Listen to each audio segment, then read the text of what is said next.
Ladies and gentlemen, how are we doing here tonight?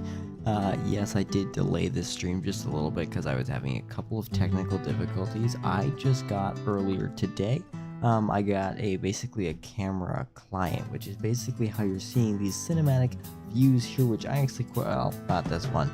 This was not too creative a view actually, but a lot of these views I really do like. So I really do like how it was $30, which is not nothing, right? But it's also not. I mean, I think for the cinematic view, and what I'll be able to do is say I want to do like a video of a cinematic flight. I can do my flight, and then I can replay it with cinematic mode the entire time, and I can this. This is awesome. This is beautiful. This is beautiful, and I love this. This is awesome. Except for a couple small problems that I've had. So, which we will probably be seeing today because I have still been experiencing that. But we're gonna go ahead and pop out that overlay here. And hope that everything goes well today. Hope is the key word there. I would like to get all of this overlay off of the screen here. That would be great. But also, it's very useful for me, for now at least. Just because I don't have a monitor. I'm just going off of a laptop screen. Probably a 13-inch laptop screen, 13.5-inch laptop screen. But, anyway, I think if we head into the cockpit here. That wasn't the end of the world. There we go. That worked. Awesome. Alright, so first things first here. We want to go ahead turn down the music just a little bit there. I have an all new overlay, which I quite like. I like it. I think it's different from how I used to have it. It has less information packed in it. It's sort of separated into different ways. I like it. And it will sort of get filled out, I guess, as we go. This is my sort of test run with that. I also haven't streamed here actually while I'm talking. Let's head back to that cinematic view just because we can, and since I paid $30 for it. But, oh, I also wanted to mention I got the 777 today, which is awesome. So I'm going to be doing some streams in the near future with the 777, PMDG 777-300ER. That will be fun. I'm really looking forward to that, seeing sort of how that will go, how that will look. I don't know, like, because I'm sure I'm going to do like Boston to London, say, or London to Boston. I just came home this morning, actually, London to Boston. I was on a holiday this past week. It was fun. It was awesome. Went to London, went to Paris. It was good. It was a really good trip. But anyway, without further ado here, let's head out of this cinematic view and hopefully try to get this plane started. So we will sort of see how that works out here. Maybe. I don't know. I'm gonna be figuring it out as we go along. Alright. Let's go ahead and get the... Oh, that looks different. Well, now that's blocking stuff, so that's annoying. But let's just move over here. Oh, wait. You know what I can do? I reset this view, I think. And I can go ahead and bring up chase plane over here. Just wait one second.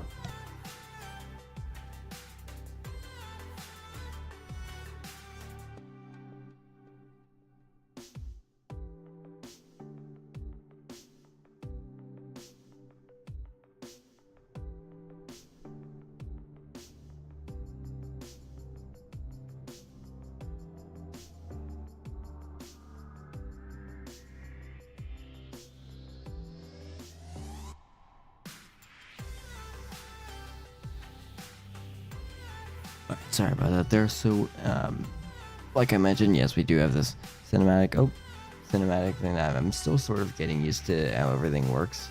But if we just bring this over the FMC there, and it looks really good, I'm gonna try and see if I I can possibly have a keybind for all of these, like say for the FMC or for all of the wing views. If I can, that would be awesome. If not, you know what it is. It is what it is. But I would really like to be able to have one. Actually move back a little bit and head up here. We want to turn on the battery. Here, let's actually hit the overhead panel. There we go. We could probably turn on the ground power, turn on the battery. What am I missing? I have not flown for quite a bit here in the flight sim, or probably, I want to say 2 weeks. I haven't streamed for like 3 or 4 weeks, just because I was extremely busy with our musical, and then after that, I got the flu, so that wasn't fun. And then this past week, I've been on a holiday in London and in Paris. So overall, it's just been not super great. But you know what? Let's go ahead and get this aircraft started up here, and we will be hopefully having some flights in the 777 coming up here. That would be great. That would be fun. I'm looking forward to that. Let's see here. I'm getting Atlanta set up as well here. But yeah, should be a good flight. I'm looking forward to it. Should not be too bumpy, hopefully not, but also of course there is always a possibility of bumps along the way. You know what, I should get my clearance out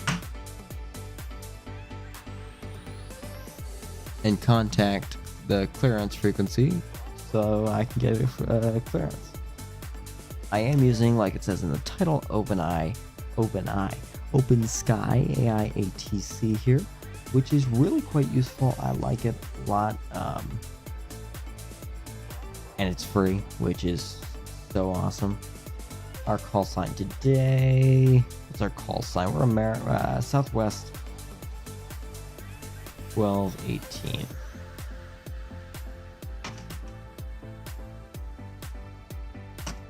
And now here, why don't we... I wish that the base plane was like a separate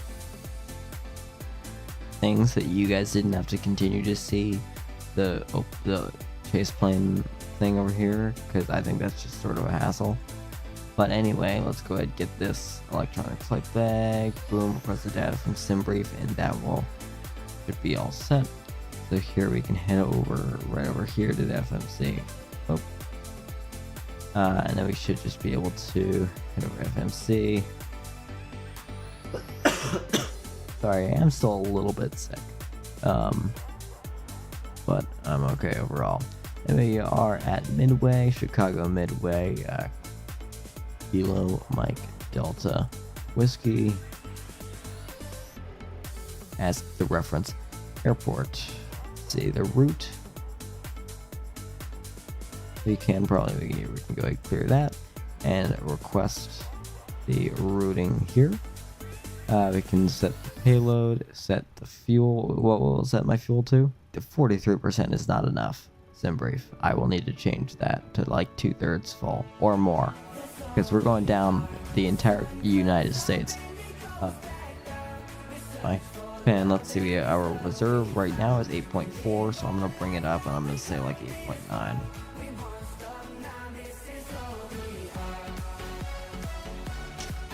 And then see, we can go clear that message down there. Select that route, we will request it, and then once we request it and get this all processed, then we're going to go ahead set the fuel to 2/3 full, just because 43% is not enough. So anyway,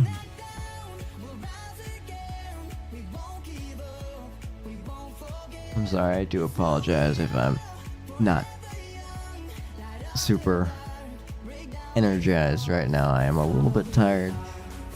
Up at 6 in the morning London time, and I just come from Paris, so it's a 1 hour time difference. And then now it's a 5 hour time difference from London, and I'm just, because right now for me, it's probably, I want to say 11:30 at night. So about 24 hours ago, I was asleep. Right, and now it's 7:30 for me. That's the difference. Oh, I'm going crazy. Alright, we go ahead and load this route uplink. Now, odds are, since I haven't flown the 737 for probably about 3 weeks, I might miss something. Is that fine? I guess we'll find out. So we can get over to initial reference, and we will go over to the index. Actually, here, no, we want to go menu, FS actions, fuel, set it to 2/3 full, and then we can go over to the menu. We're going to be pretty full today, actually. 173 passengers, I believe we're taking. Over to the menu, FMC, ident, initial, boom, boom, professional, initialize, great, boom, we can set that. I have no idea what that is. Alright, I do need to check SimBrief here for our altitude. Let's see, let's bring out SimBrief. What does SimBrief say? SimBrief says we're cruising at 39,000 feet. So I am going to believe them here today and say that we're going to be cruising at 39,000 feet. So we will bring this in here for level 390, 39,000 feet. Bring that in there. Our zero fuel weight should bring that in right there. Reserves, I believe I changed it to 8.9. Nope, no, definitely not 89. Tell you that much. Bring that over there, and our cost index should tell us. Whoa, this it's gonna take me a little bit to get used to this whole chase plane because it moves differently. Cost index is 6 for today's flight, so we're going to put in 6. And we should be all set there. We're going to execute that over N1 limit and leave that blank. Flaps, now we have to go ahead and calculate this. So we will do exactly that. Nope, not that. Performance tool, boom, boom, boom. Here, we do need to go ahead and contact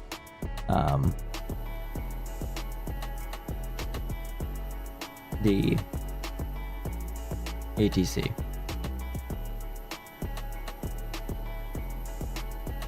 So we will do that right now. Let's go ahead and listen to the ATIS first.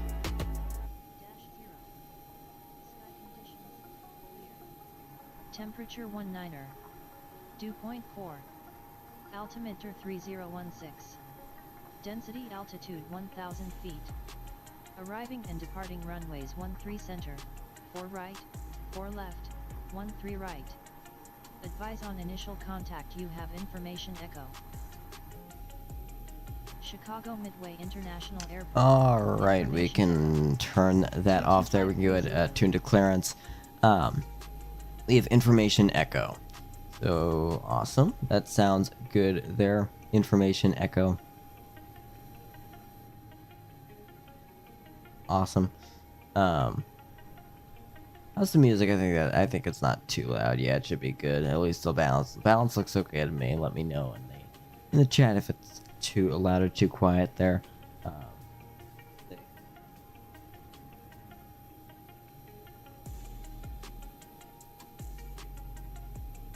We have information echo, I believe. Here I have a little cheat sheet here since I'm not used to flying with ATC yet. Sorry about that. Alright, let's go ahead here. Ooh, I actually want to make sure that my keybind is still keybinding. Hopefully it is. Let's see, let's go ahead to the clearance. Southwest 1218 IFR to Jacksonville with information echo. Awesome, so it is. So they hopefully will respond to that in just a second. Here, let's head back in here. I'll give them 1 second for the clearance. Hopefully they can get that figured out here pretty soon. We'll set that altimeter. we can sit in here just for a moment. Not sure what departure they want us to do, so we do want to get going on that. Oh. Midway clearance cleared to Jacksonville. Radar vectors then is filed. Climb and maintain 4,000. Expect flight level 39010 minutes after departure. Departure on 128.2 squawk 3442. And a change to your departure runway this time. You can expect runway 13 right.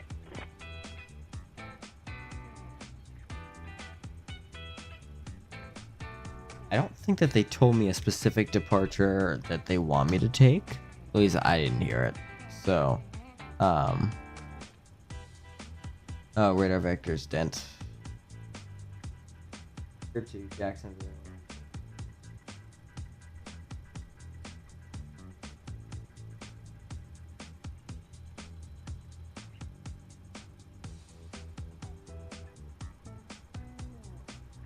Let's see, what do they want me to squawk? 3442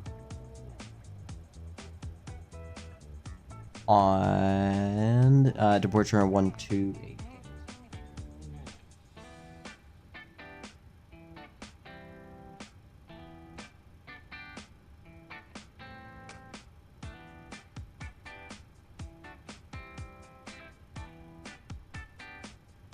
Awesome here, all right. Cleared to Jacksonville via the Dent departure, 4,000, then 39010 minutes after departure. Departure on 128.2, squawk 3442, Southwest 1218. And we can expect runway 13 right. 13 right. I cannot speak. Read back correct. Awesome. What frequency did you just tell me? 118.075. Southwest 1218. Thank you. Alright, so we will go ahead contact ground on 118.075, which we can do just by clicking the button over here. Sorry, this is a lot of staring at the cockpit here. Ground. Alright, I'm now connected to ground, so we can probably get some other stuff set up here. I think we do have passengers are boarding right now, so I do want to get this set up. So we want to fly up to 4,000 feet.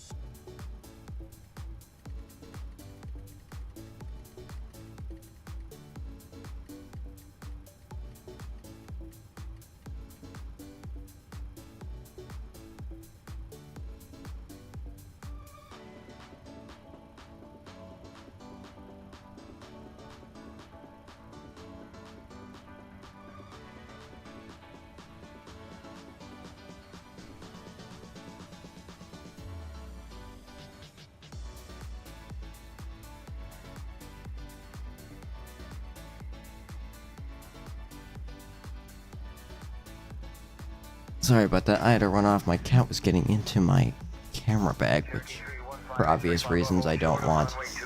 But is that really loud? Because that's really loud for me, I can tell you that much. I will turn that down there. Bring the music back up, because why not? Yeah, so here, let's go get this plane started up here. And let's see. Turn on the yaw damper, and then that's all set already. So I honestly think that we're pretty much all set. We can go ahead, the APU here, turn on the APU, turn off the ground power. Oh wait, here, I need to finish filling this out. Here, let's do this. Runway 13. Wait, didn't they just say 13? Just expect runway 13, or was it 13 center? Well, what? 13 right, maybe? Could be 13 right. 13 right. I cannot speak. I'm sorry. I'm just very tired. Why is there no one tree right? That is very odd. Huh. You know, I've never seen that before, where I literally cannot choose one of the runway, like any, not like all of the any of the runways here. You know what? I don't know. I have no idea. But anyway, we're just gonna go ahead and import the weather as well. Flaps 5 at 139, 139, 147. All right, so flaps 5. I'm gonna say V1 is 1 tree. No, that's not enough. We're gonna go ahead and clear that. 1 tree 2, and then 139, of course, there, and then 147 like it was earlier. Oh, I'll be right back. Sorry, my cat now wants to leave again, of course.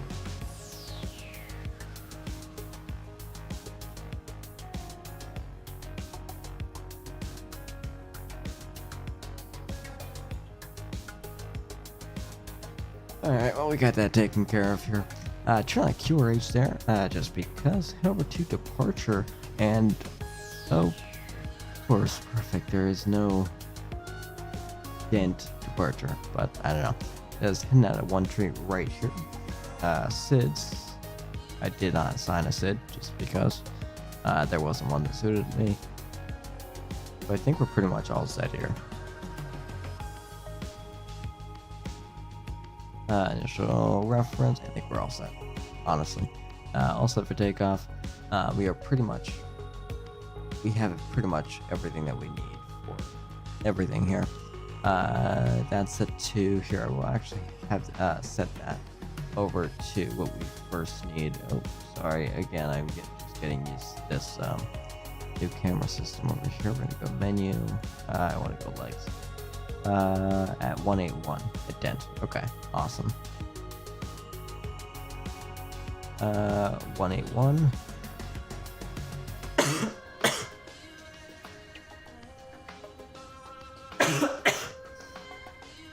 Sorry about that. Like I said, I am still sick a little bit. Alright, so we have the autopilot band should be all set. And then I just need to remember to turn on packs and everything. I should be all set here. Let's turn on the background. Actually, let's turn on the panel brightness up over there.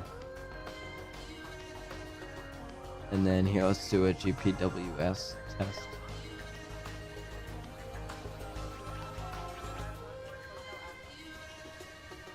Let's do a boom, boom. Okay, it don't want to work, but it's fine. I'm probably doing something wrong. Panel brightness. Let's go ahead and turn that up because I like the look of it. Alright, and then we will also turn up the panel brightness up here. On the panel brightness. Awesome. Great, and it looks good up there. I'm gonna bring actually right over here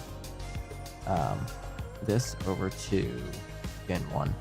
So it's just gonna be off for now. We're gonna start the engines any minute now anyway. We can probably go ahead and turn on those other electrics over there to make sure that CVR works as well, which it should because that light comes on. And I think we are pretty much all set here and ready for takeoff or for pushback here. So I'm gonna go ahead and stop that music. Sorry.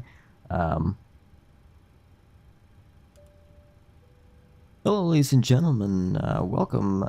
This is your captain speaking up here from the flight deck. We're expecting probably about 2.5 hours up in the air here down to Jacksonville, Florida. Once again, thank you for flying with us here at Southwest.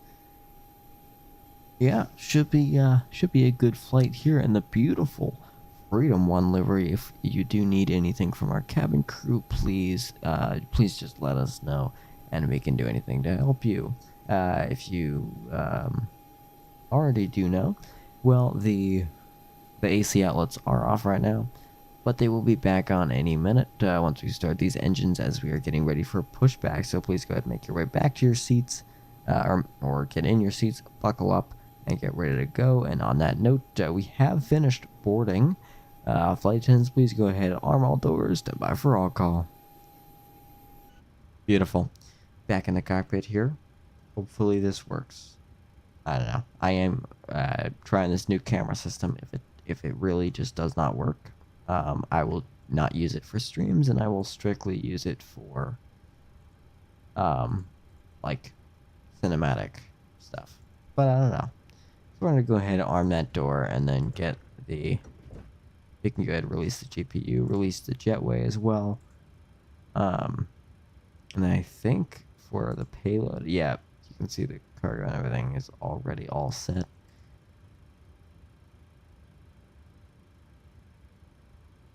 I think we're all set. So we're gonna go ahead, contact ground, and make sure that we are all set for pushback.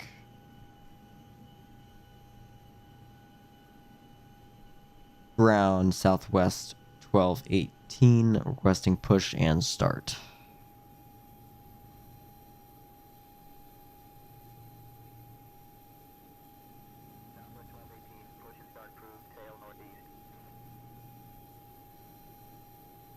Push and start approved. Facing northeast.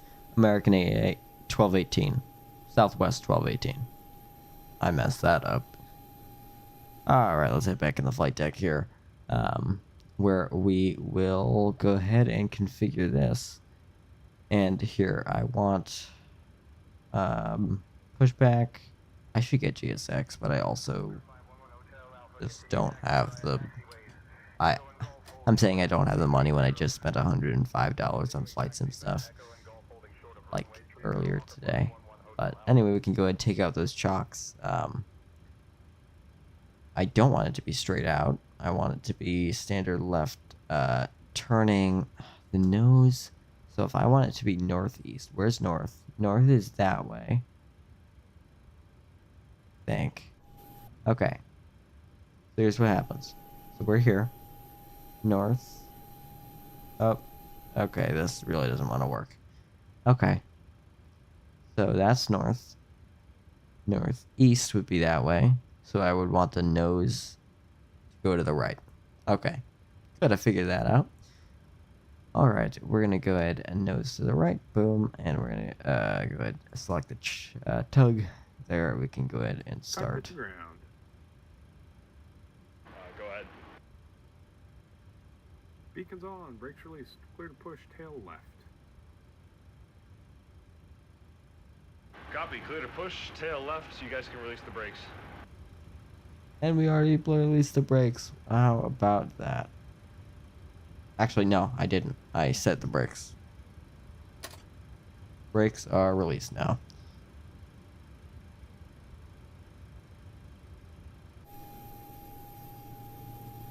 Anyway, they're about to go ahead and push us back here. Hopefully they are. Let's see what we can. I set up a whole bunch of. There we go. Let's do over right wing. There we go. That's nice. It would be nice though if they actually pushed us back. So maybe it's possible that they aren't going to push us back. And that they're not doing that anymore. It's possible. Because my parking brake is really... I released the parking brake! What are you talking about? Why are you doing that? Anyway. The brake is now released. So we should be getting going. Okay, and now we have to start it again. So that's the whole mess. Go ahead. Yeah. Boom. Beacons on. Oh, Brakes released. Clear to where is push. it? Tail left. There it is. Boom. Fasten Copy. seatbelts. Clear to push. Tail left. Release the parking brakes, please. Parking brake is released. I know that for a fact now. Brakes released.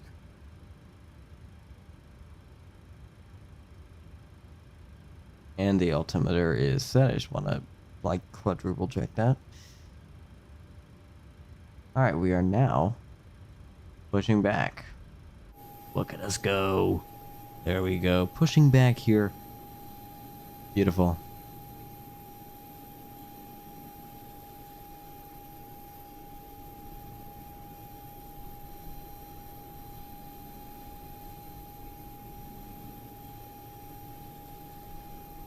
Doesn't this just look incredible? And we can bring back the music as well.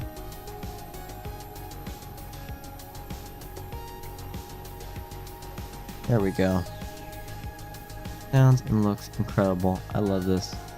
Anyway, I think we are almost done with the pushback here. You can see that they're starting to do the tail. Okay, awesome. Looks good. They're bringing the tail over there.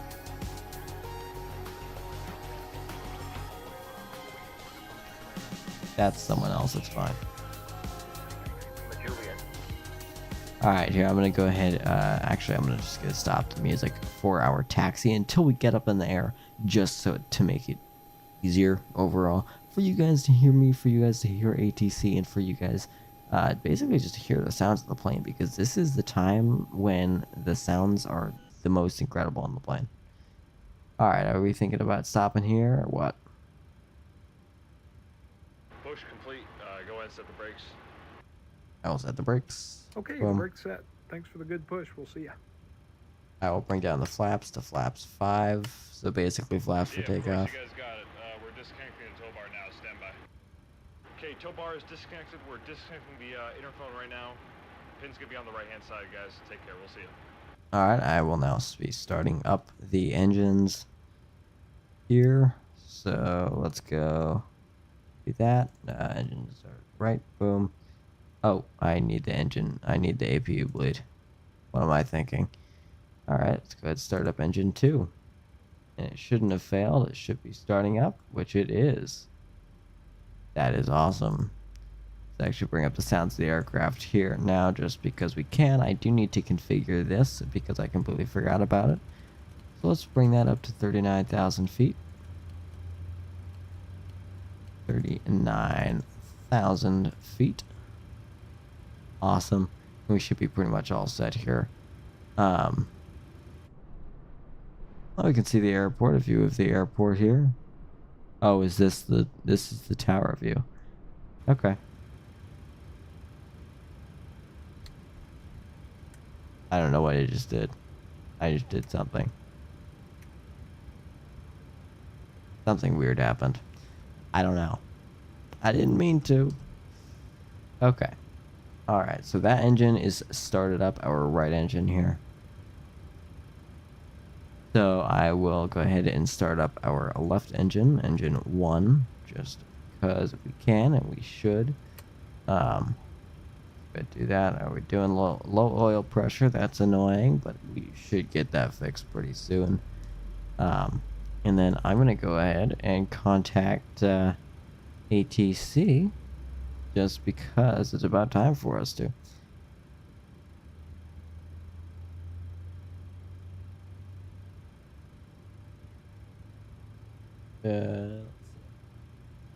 I actually think we need to listen to ATIS again. We still have information echo. Let's head back to ground. There we go. Let's see here. Southwest 1218, ready to taxi with information echo.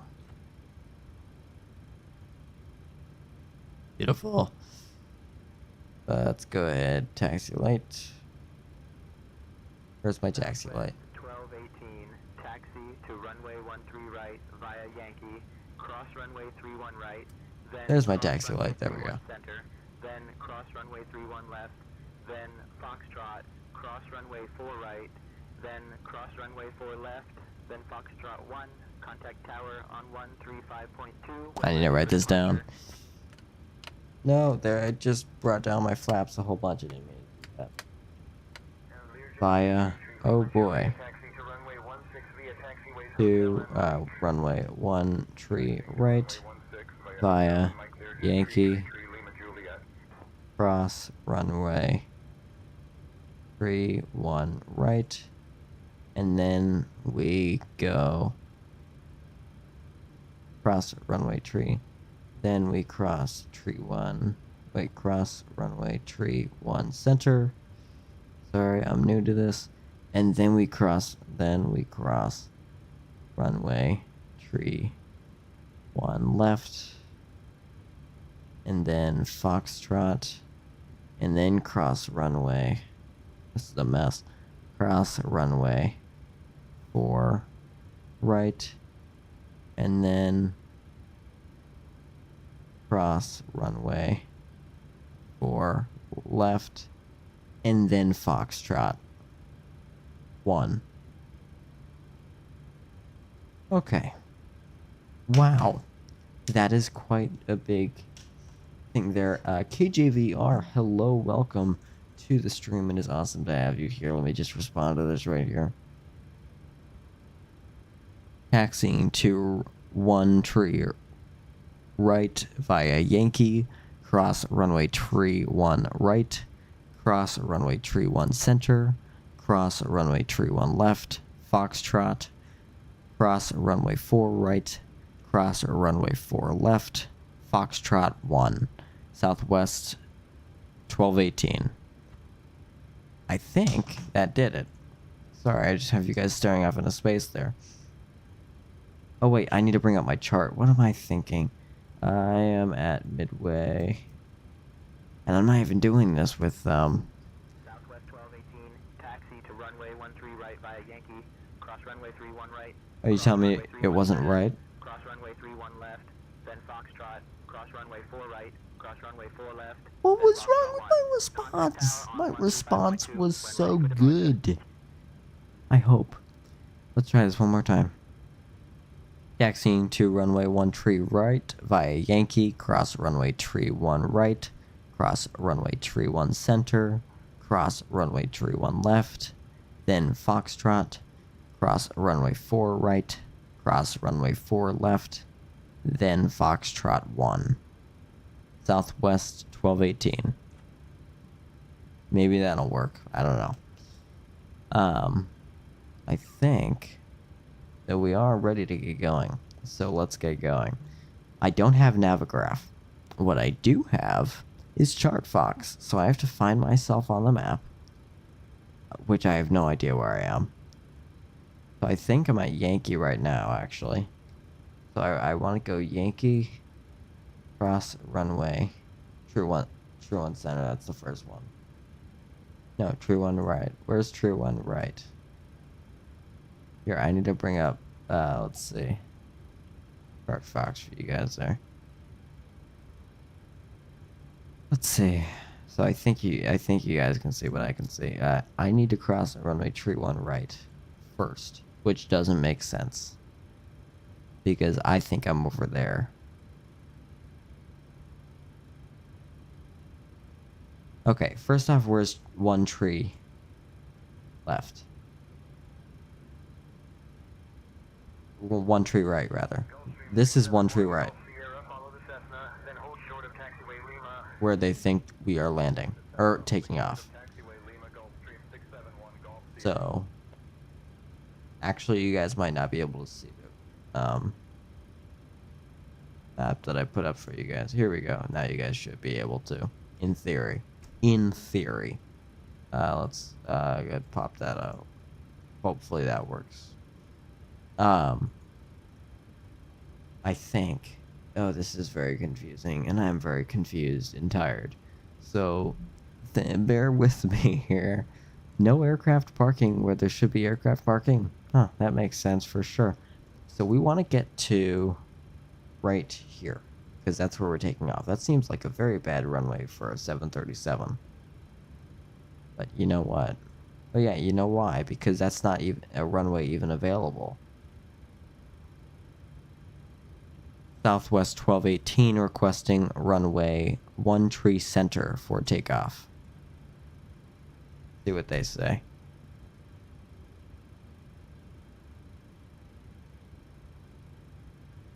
Because there is no way. 1218, taxi to runway 13 center via Yankee, cross runway 31 right, cross runway 31 center, cross runway 31 left, then Foxtrot, cross runway 4 right, cross runway 4 left, then Foxtrot 1, contact tower on 135.2 when ready for departure.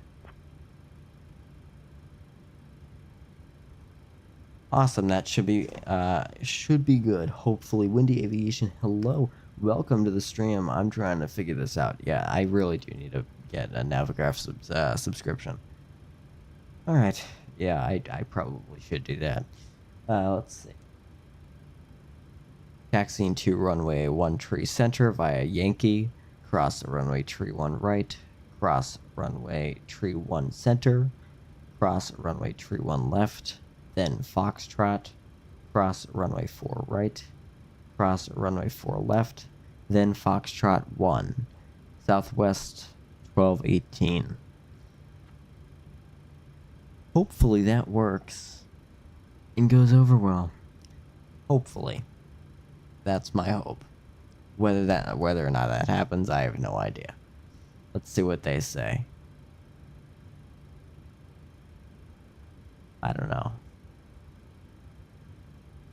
Can I bring that down? I can. Awesome. There we go.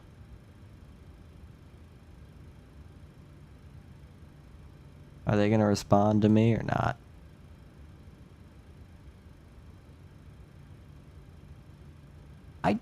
Did it not register that? That's really annoying. Wait. Okay, I see. Here's what I don't understand, because I responded to them like exactly what they told me, and now they're repeating it back to me and saying that what I told them is not right. So I don't know. I'm just gonna taxi. Hopefully this works. All right, we need to taxi to tree 1 center, 1 tree center rather. So we're gonna get going. I wish I knew where that runway was, but like I have no idea.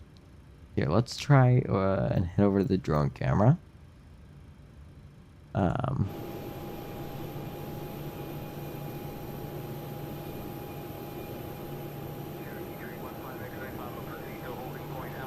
I think that tree 1 center is right there, or 1 tree center.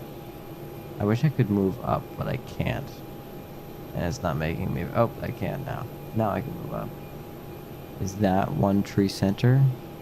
That's 1 tree center. So what we want to do is we want to go over here, take a right. Just keep going down there until we get over there. Awesome, this should be pretty easy. Now let's head back over to Chase Plane. I'm really enjoying the cinematic view. That should be very fun. I like it. Alright, let's get going. Fire up the engines here.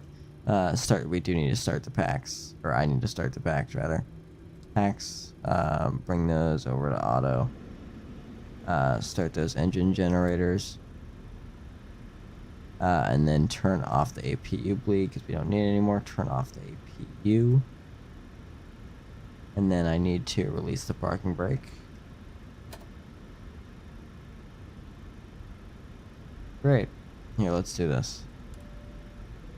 Hello, ladies and gentlemen. We are on our way taxiing. Sorry about that little delay there on the taxiway. There are a couple slight problems here and there, but we got that all figured out. That was only about a 5-minute delay, so we should be continuing on to our destination in no time. Thank you for your patience. Oh, I'm going the wrong direction here. Oops. That's my fault. I do also like Chase Plane with this bouncing camera view. It's really nice. It just gives more of a realisticness to. Oh, I made a mistake here. I need to take you guys off of ChartFox. There you go. Slide that out there. And here, I'm going to take a left here and basically taxi on the. I just need to head over here a little bit. Yeah, overall not the best taxi out, or most realistic, rather. Like, I'm not going on VATSIM until I'm comfortable with Navigraph, and right now I'm using ChartFox.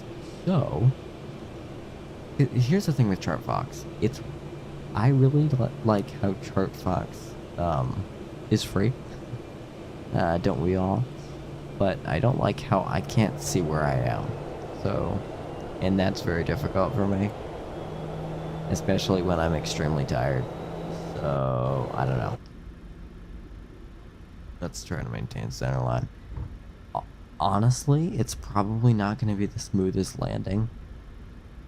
But, just because I'm so tired, unless we do an ILS landing, which we could do. I guess it sort of depends on how I'm feeling, how you guys are feeling. If you guys really want me to do an ILS approach, let's take it right up here.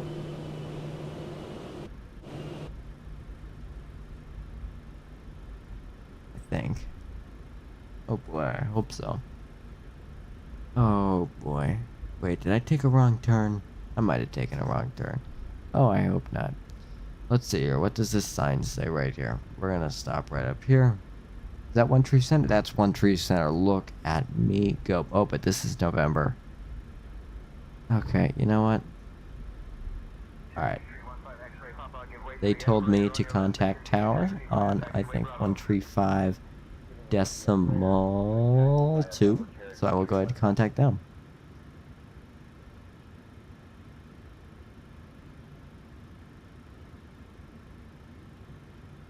Southwest 1218, holding short, runway 1 Tree Center, ready for departure. Hopefully they will allow me on.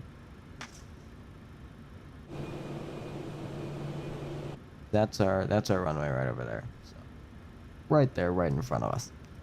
So hopefully it all works well, as that would be great. That would be awesome. We all.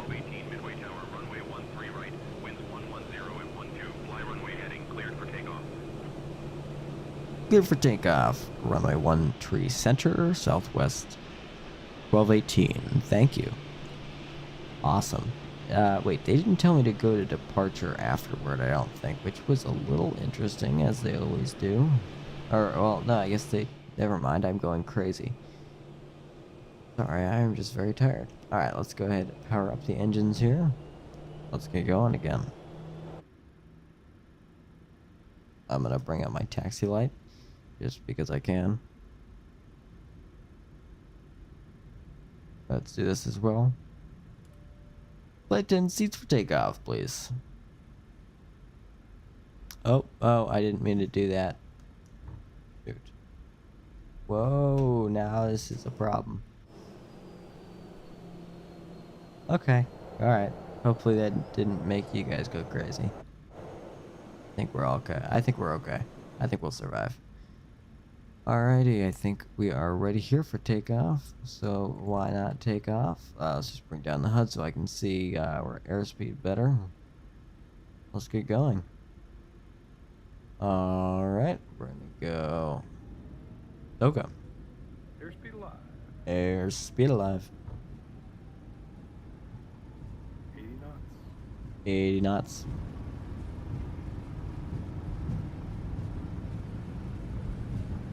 That center line. D1 and rotate.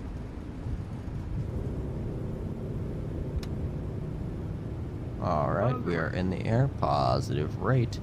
You're up. Gears coming up. We're gonna take this turn over here.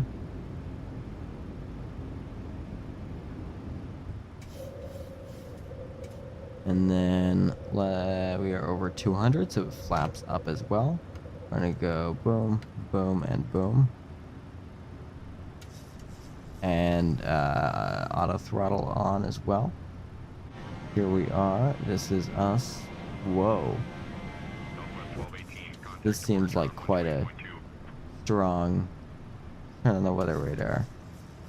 That's the terrain. I'm a mess. Sorry, I'm very tired. Alright, let's... Why are we, like, shaking around everywhere? That is very odd. Let's go ahead and take a look at the view out of the window. This is a very shaky departure here.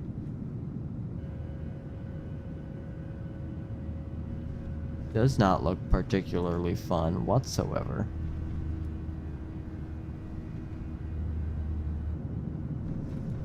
Here, they told me to go to departure. Why are we shaking around so much? Ladies and gentlemen, I do apologize for the turbulence. Please remember to remain seated until the seatbelt sign is turned off. There was some unexpected turbulence up here in the air. Yeah. Sorry about that. Here, wait. Here. Departure at 128.2, Southwest 1218. And let's go to departure. Wait, there is no departure frequency that I can select. Oh, no, it's right in front of me. Sorry.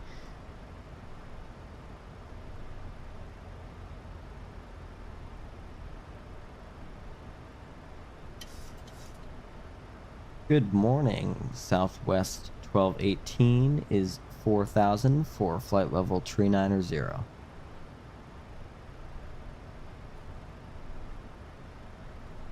Southwest 1218, Chicago departure, radar contact. Turn left heading 165, vectors to Dent, then own navigation. Turning left heading 165, Southwest 1218.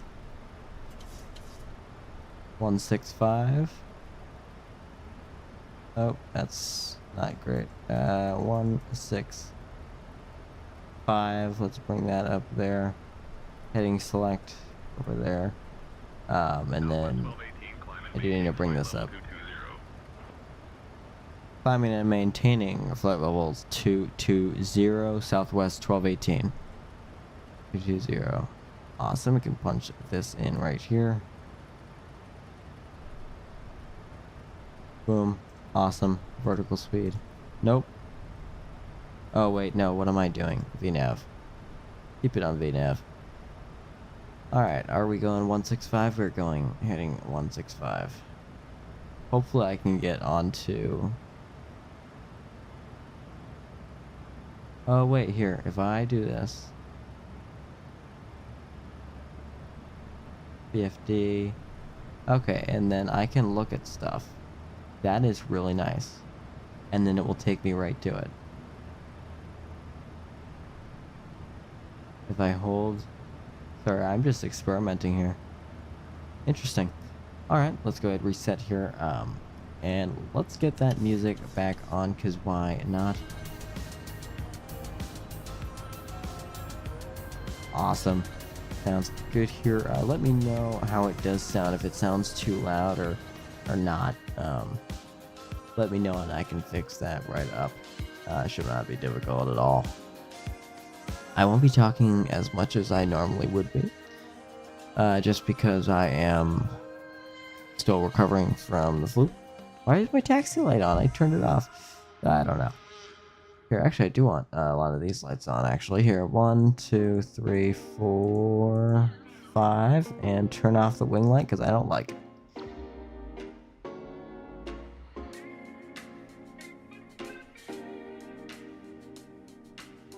Alright, I think we are pretty much all set for this departure here.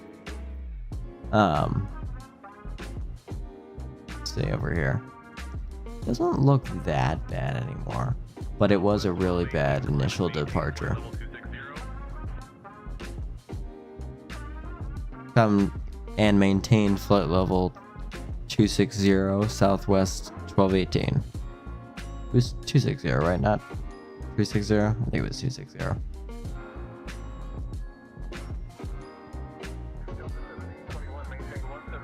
Boom. I have one quick question for the departure frequency. Can I navigate with my own navigation, Southwest 1218? Let's see what they say. I hope they say yes. Please say yes. Please. That would be so awesome. Unless they don't respond. And in that case... Oh, it's still processing. Because it doesn't know what I'm talking about. Right, okay. You know what? Here's what I'm gonna do. I'm just gonna go right over to LNAV. Oh, of course that's not gonna work. Right, because that makes sense. We're going to 184.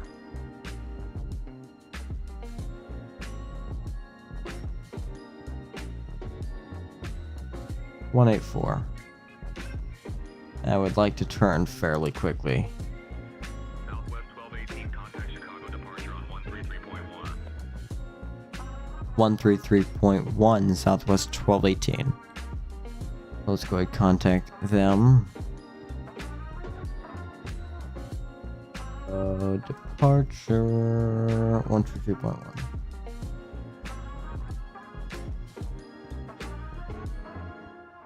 Good morning, afternoon rather. Southwest 1218 is 14,000 for 260. Southwest 1218. Alright, I said my call sign twice, didn't I? 1218, Chicago departure. Good afternoon, Moni altimeter 30.15. Wait, I never actually squawked. Oh, okay, they squawked it for me. Awesome, because I never squawked what I should have. Here, let's actually go. Nope, let's go. Boom. PARA. There we go. That's better. Boom. It's actually really nice. Because say I want to see the overhead panel. Boom. I can do it. And then I can go also say. Oh. Climb and maintain flight level 340 up. Climb and maintain flight level 340 Southwest 1218. 340. Let's go ahead and bring this up.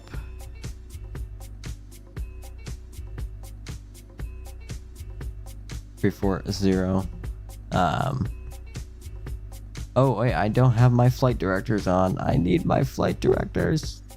Oh, I hope they work now. Oh, I messed up. There we go. I have my flight director. That's good. I messed up there. Like a lot. I messed up a lot.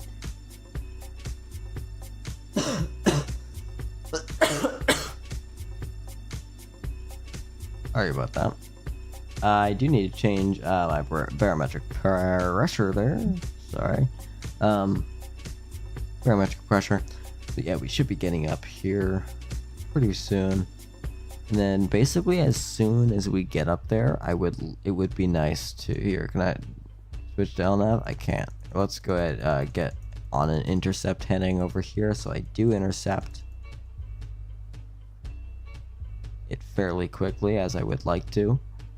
That would be nice, but yeah, because I really just want to turn on LNAV. There we go. There's LNAV. 77 traffic at 11 o'clock and 10 miles westbound, 5,400 for 2,000 is a 7. Let's actually. I want to turn the heading, the amount that I can, heading can, the amount that it can turn. I want to make that much lower because I don't want the aircraft to turn too much. Southwest 1218, contact Chicago Center on 118.225. 118.225 Southwest 1218. I think it was 118.225. Yeah, it is. Okay. I need to look for it.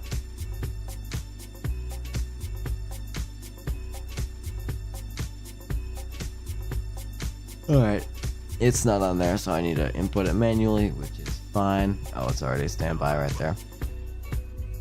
Wait, what? What were they saying to me? They were in the middle of saying something and then I cut them off because I changed frequencies.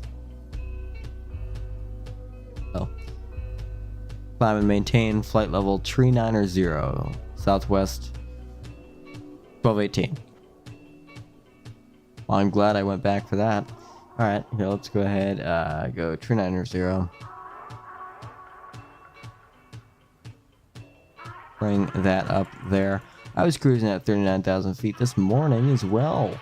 I was coming on American 777 200 ER from London over to Boston. Yeah, I was on holiday. Quite a nice trip. Alright, let's go ahead and switch over here.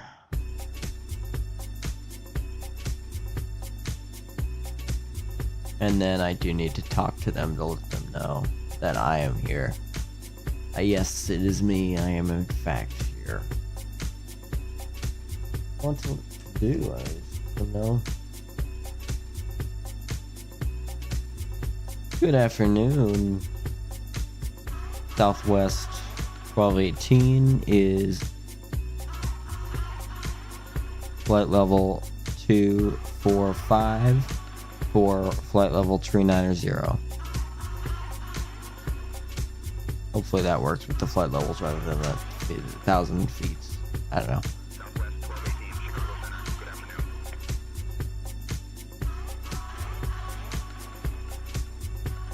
I think it should be all set. I'm really hoping that this works over here, actually, instead of giving me a horn like it has an alarm because of the cabin altitude pressure, because it's been doing that lately and it's been really annoying. I was not a fan of that. But anyway, it is a beautiful curve out here. Here, let's do a flyby.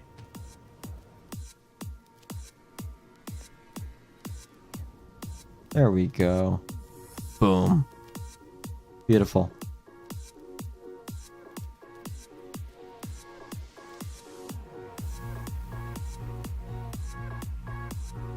Let's do chase view, spot view, belly. There we go. The wingtip, tail, nose. Nope, not doing that.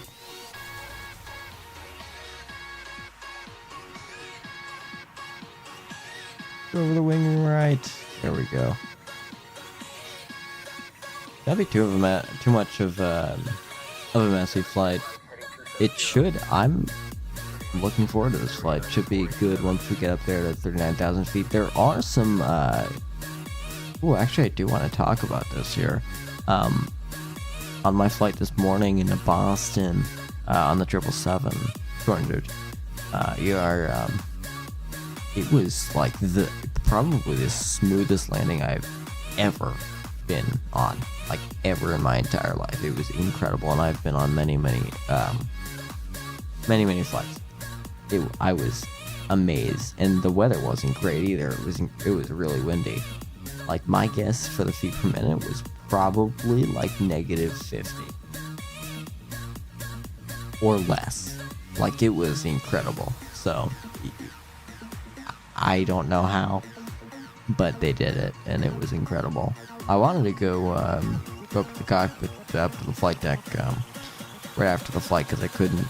The flight crew told me I couldn't at the beginning of the flight, so they said, well, come back to the end of the flight. And well, when I came back at the end of the flight, the pilots had already left. So yeah, they got out before I even did. I was a little surprised about it, honestly. They sort of got up and left, which honestly, if you're working long hours, just you got up early for a flight and then you want to get out as quickly as possible. I don't know, but it's okay. I found out the answer to my main question that I did have for him, which was, where do you find minimums on a chart? I found out the answer to that question. Afterward, thank you, Wendy. Aviation.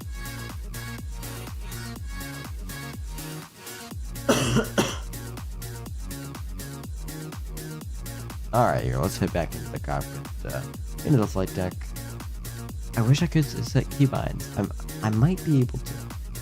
I have to sort of go in and see how it works. Oh, and of course, now we have a turn, which I really like seeing out the window.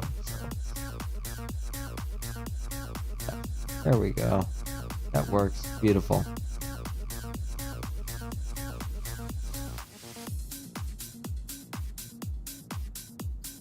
Yeah, no, that was a windy departure that we had. Not too great. Let's see the farmland here of Illinois looks incredible in the Freedom 1 livery as well, which is just incredible. I love it. This is probably one of my favorite special liveries. And it's another reason that I do love Southwest. I have never flown in Southwest, but I love Southwest just like how I love Ryanair. You know why I love Ryanair? Because Ryanair they're more relaxed. You know, if you check out their social media, they're not this super I don't want to say strict, but like, I think you know what I mean, right?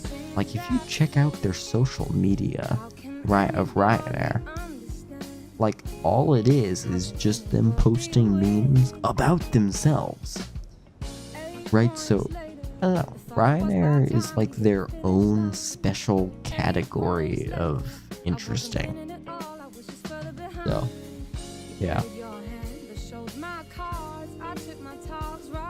So let's head back to the flight deck here.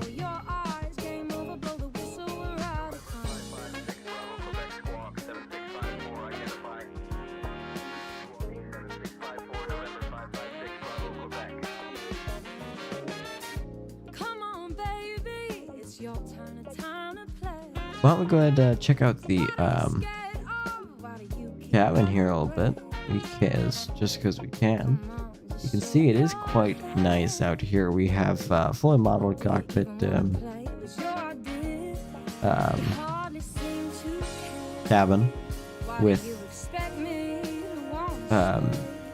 disco lights on the floor and the Southwest emblem on the back. So it does look really nice, you know, and I really like it. I found this livery as well among a whole bunch of other special liveries as well on flightsim.to by one specific guy, which I cannot remember the name of right now, but who I really do see. Like, look at this. This is fully modeled and was really well done.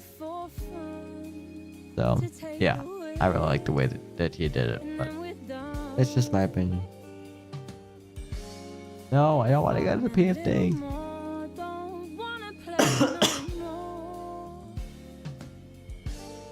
Alright, so here's what's going to happen right now. We are almost at our cruising altitude, which means it's almost time for me to figure out our landing. So I will be right back because I have to go grab some water, just because my throat is starting to grab here a little bit.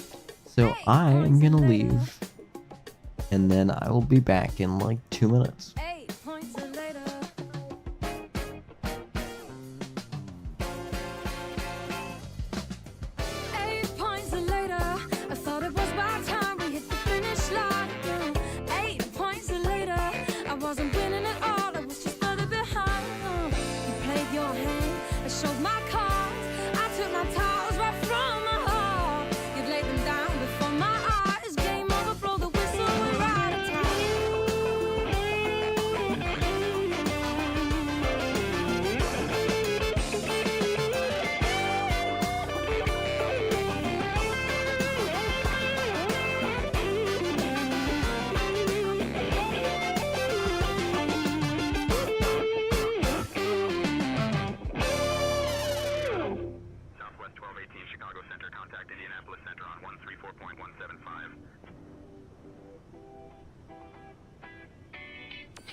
Alrighty here, so we do need to go ahead contact the Indianapolis Center.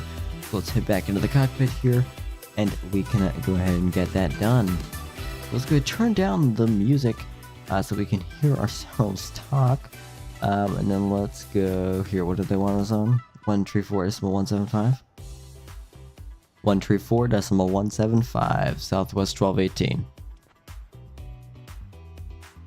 And I need to go find that. 134.175. Oh, that's a tower. Oh, never mind. That's the wrong one. Here, let's see. I'll just input in the aircraft right here. Is it already in standby? It's already in standby. Look at that. Awesome. All right. Perfect there.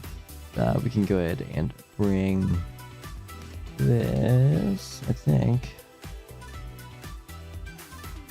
How high are we? Alright, let's go ahead and tell them who we are.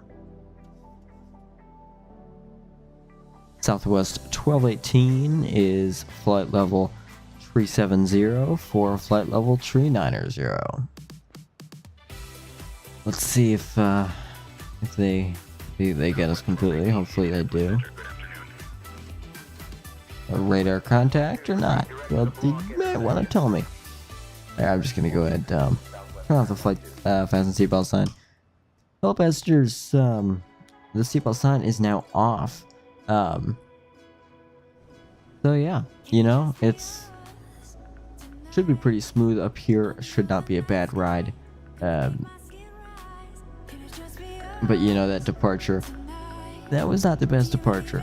It was really windy down there. Right around the airport, so not great, but you know what, it is what it is. And we survived. You know what, we did survive. I see some water here.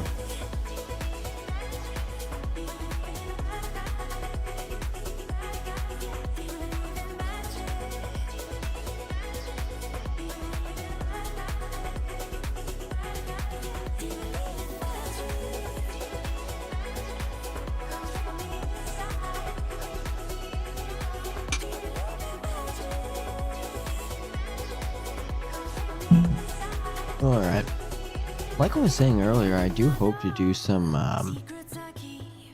777 flights soon. I don't think I might have time this upcoming Saturday to do a flight from like Texas to Chicago. You know, actually I think that I might do that on a 777. Sorry. On like an American 777. Like that's where I would want the that's where I would want the 777 freighter. But I didn't get the freighter, I got the passenger variant. I don't know. But yeah, no, I really am looking forward to the 777. Now the reason I didn't get the A350 is because with the A350, it's an Airbus, which, I mean, it looks incredible. I love the A350. It's beautiful, but it's an Airbus, and I just, it's not this. It's not. It's just not. So I don't know. But also, here, I don't know if we need to tell them that we're out there. They're freezing out. It's fine. But it's just, I'm not even sure what I was talking about because I lost my train of thought now. This is how tired I am. I'm just very tired. But I figured I'd do the stream, just, you know, to get back into it. You know, I've been doing shorts every day for the past week to gradually sort of get myself back into it. And now I'm back, I think. So I'm going to try to do 5 shorts a week, so 1 short every day, or edit rather, and then 2 streams on the weekend. This upcoming weekend I'm not going to be able to do 2 streams just because I have something coming up on Sunday night, but Saturday night I should be all set for probably a 2 or 3 hour stream, and it should be great with the 777. And that will be my first time ever flying the 777, so we will be learning together. Well, actually, I suppose you probably already know how to fly the 777. I don't know. We'll figure it out. But that's to be worried about at another date. Right now, we are flying the 737-800 here. Actually, let's make this overlay a little bit bigger here. Oh, and then I am now realizing that I also do need to fix the overlay a little bit with the ETA thing because it's coming in Zulu. So I need to fix that. That's annoying because I spent a little while doing that because I had to fix a whole bunch of stuff. But you know what? Yeah, let me know what you think. I like it. I like the new one compared to the old one. And I also have a feet per minute counter, which is awesome. But here, let's see, ETA. I don't know what else to link it, or what I linked it to previously, because it would be time. Oh, time to gate. I think that's right. I think this is better. I'm not sure here if this I use overlay. Copy that. Oh, the local file. Okay, which means I can't really upload it during stream. Although I can, I think. Yeah, I can. Here, let's use overlay. Export the overlay to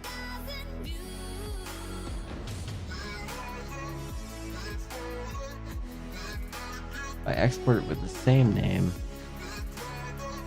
I replace it. That should, in theory, automatically change it for you guys. So, but it didn't, which is really annoying. Oh, no, it did change it. Okay, that's good. Good. Awesome. I fixed it. I fixed it. Something's gonna bring the change. Journeys we are meant to take. Something at the edge of space. Alright, so I think now it's probably about time to figure out our approach. So first off, I'm gonna go over to SimBrief and see what they told us. Well, I don't want to do the. I take that back. I'm gonna do that around the. I don't know, because I need to have a runway that I can expect to land at. Be able to get. I don't know. Here, I think I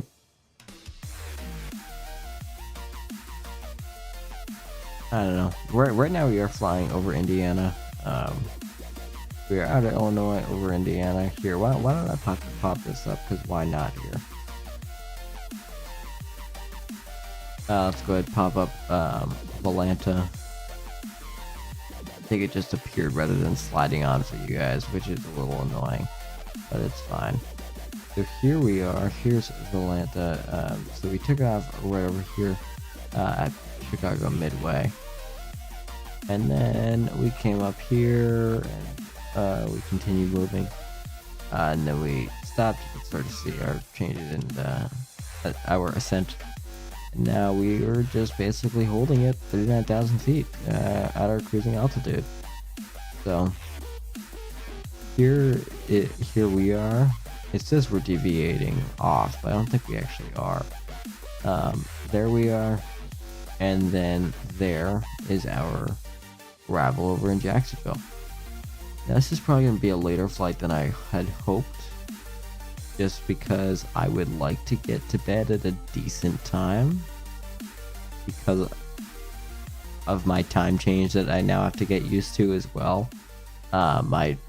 Now pretty much a 6-hour time change, because what I did, so I started off my trip and I went from Boston and then over to London, which is a 5-hour time difference, and then I went over to Paris, which is a 6-hour time difference, and then I came back to London for just for the night, because it would be cheaper to fly out of London than to fly out of Paris, because of the whole round trip thing.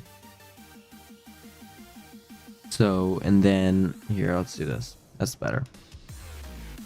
And now it, so really I'm 6 hours behind on my sleep schedule, which is not great. But you know what, and I'm going to school tomorrow, but you know what, I'll make it work. And I hopefully can be back. We'll have enough energy to make YouTube shorts throughout the week and be streaming on the weekend. I do sort of need to figure out my agenda basically for the week, but you know what, I'll figure that out.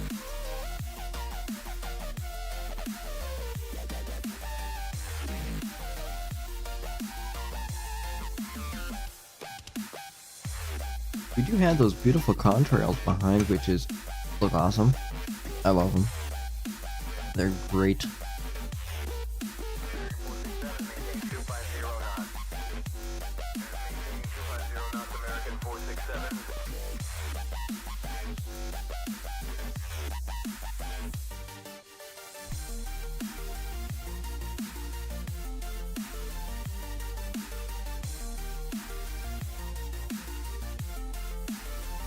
This is crazy. I spent about 6 hours in a plane this morning in a 777, and now I'm back on a 737. Which, honestly, the fuselage of the 737 would fit in the GE90. The massive GE90 engine of the 777. It is massive. You ever seen one? They're huge. Beautiful, beautiful engines. I love them. I mean, so are these CFM LEAP, or I guess these actually aren't LEAP engines, rather. That's on the Max, which I don't have the Max, because I'm not gonna spend. Yes, it's great, but I'm not gonna. That will be a later purchase. I'm not gonna do that right now. I got the 777 because it's that way. I have one narrow body and one wide body. And I might be getting the Asobo 787 for the flight sim, just to have it, because I love the 787. I love it. I love the 787. 787 is beautiful. I love it. It's awesome. What's our angle of attack? 4 degrees? Okay.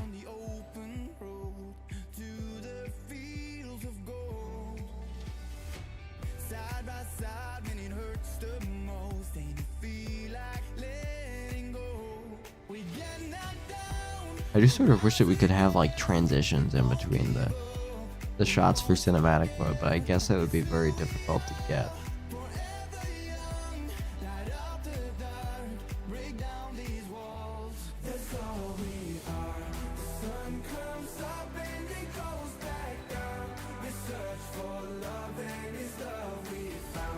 Yeah, I don't see how you could do that. I don't know.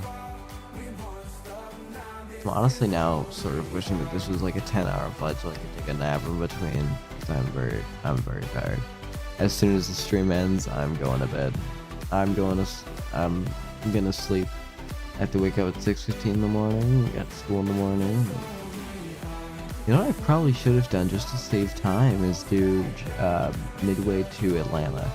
That would have saved like so much time rather than going the extra lot to Jacksonville. But you know what? It's fine. It's not a big deal.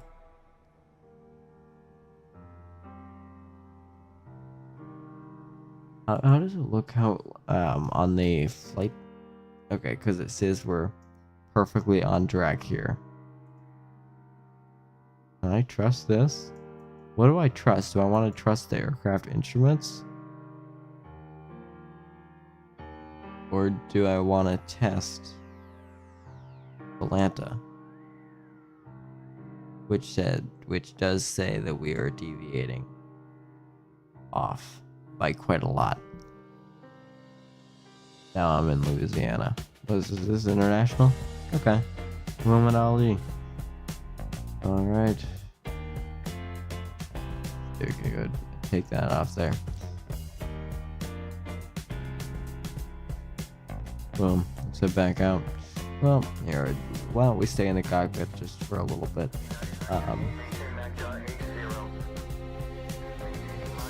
If we want to, we can sort of look at the performance tool here. Landing dispatch. Import those.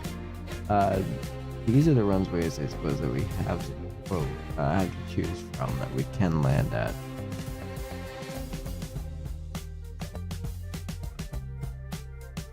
So I'm not sure which one they will probably be having me land at. Here, what does SimBrief say? SimBrief wants me to land on. It has me lined up for runway 14. Sorry. I'm sorry, I'm just very tired. Let's see, it's the flight plan. Get back in here, runway 14.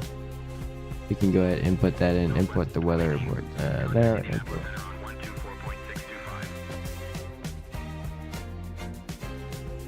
Was that 1.4.65? 124.625, Southwest 1218. So we want to go ahead and contact them.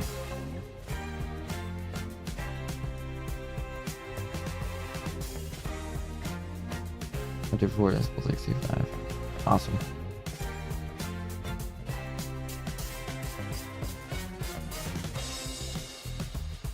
Good afternoon. Southwest 1218 is level flight at flight level 390. I think that's what you say, right? Because you're at level flight. Great, we have radar contact.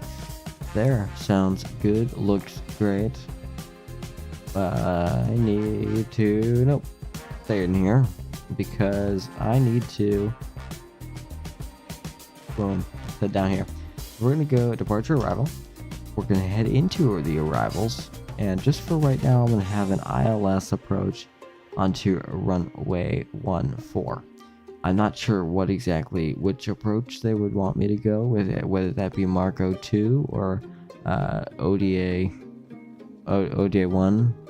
There's also RNAV. I don't want to do an RNAV approach. I don't feel like it. I'm going to do an ILS approach.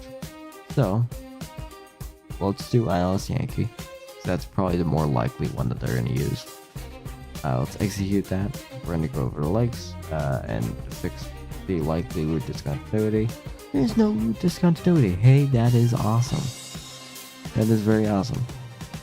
So, ILS Yankee we want to find in Chart Fox.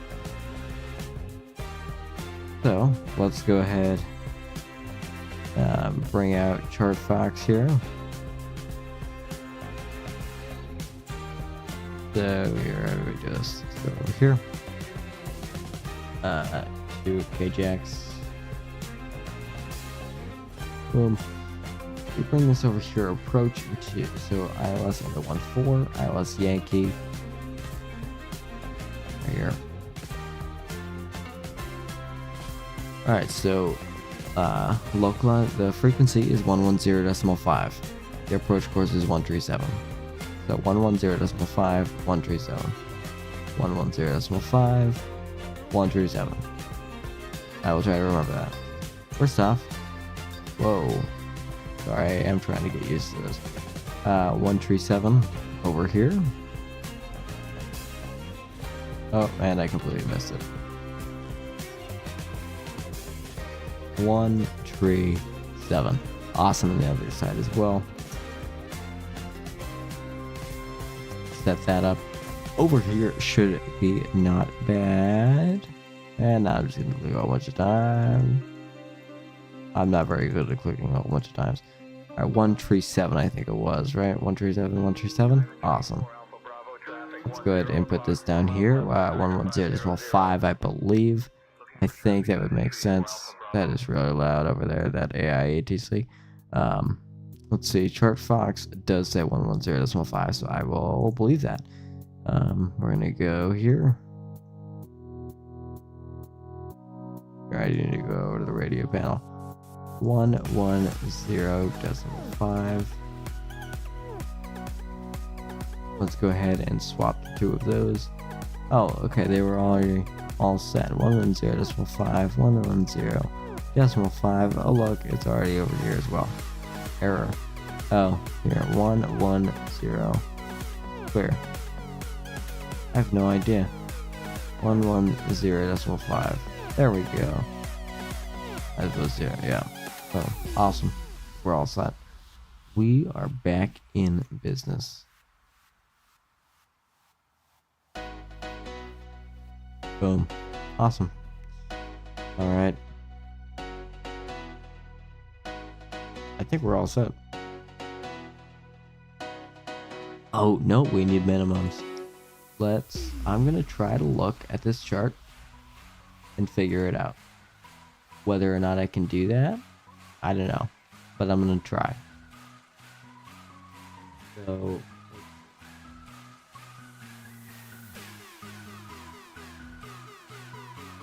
I want to look for, I think, 279. Wait, what's the difference between, wait, ILS 1.4? Wait, the ILS or localizer? Wait, I don't know. I think 306, but also so 279 I think is the, I suppose that's the minimum, the 279. So I will go and find where I input this in. Where do I input in my minimums?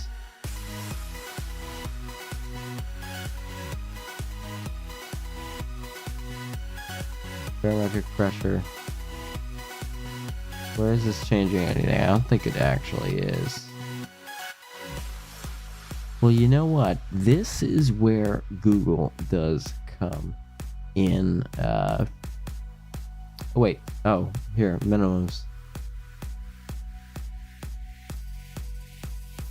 Wait, I have it. Where does it come up though? Okay, here. Radio, I believe it's one something.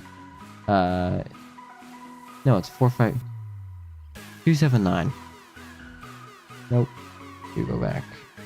279 is the radio minimums. 279. 279 should be all set. I actually want to make sure that the fat seatbelt sign is off.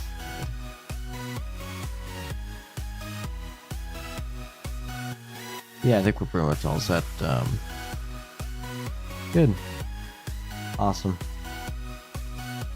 You can head back over here. Oh, well, I guess that's not super good if you're just staring back at the contrails, but I don't know. There we go. Here, I fixed that. I think, in theory, this comes in. Awesome, and it actually covers what needs to be covered. Awesome. Great.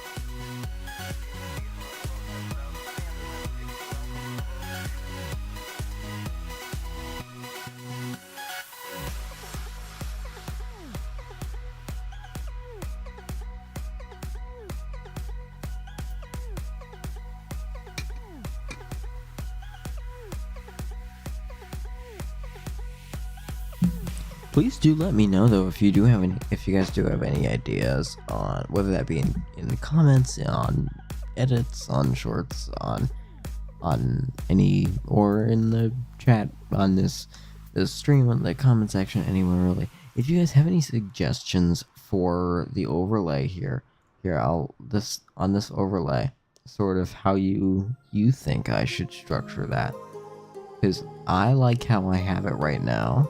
I really like it. I think it fits well.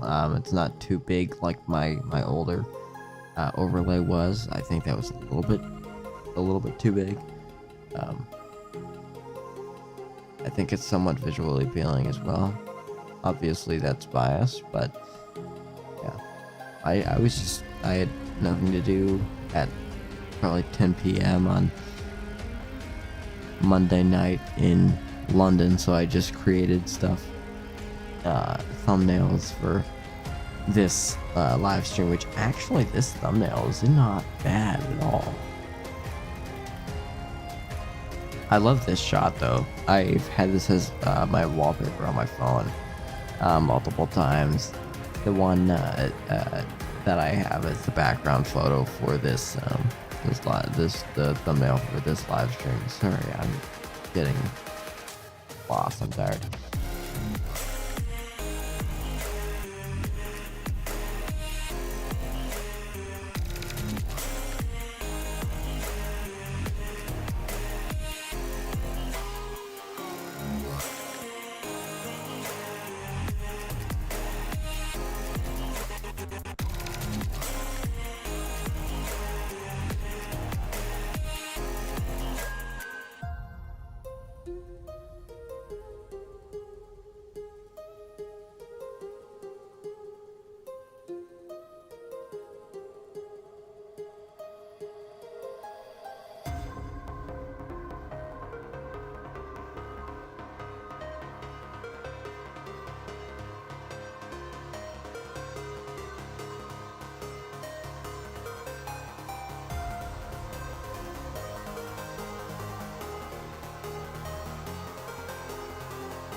Alright, well, I think it is time for the special time in the flight here when we have the segment that I like to call just reading news, airline news, aircraft news, plane news,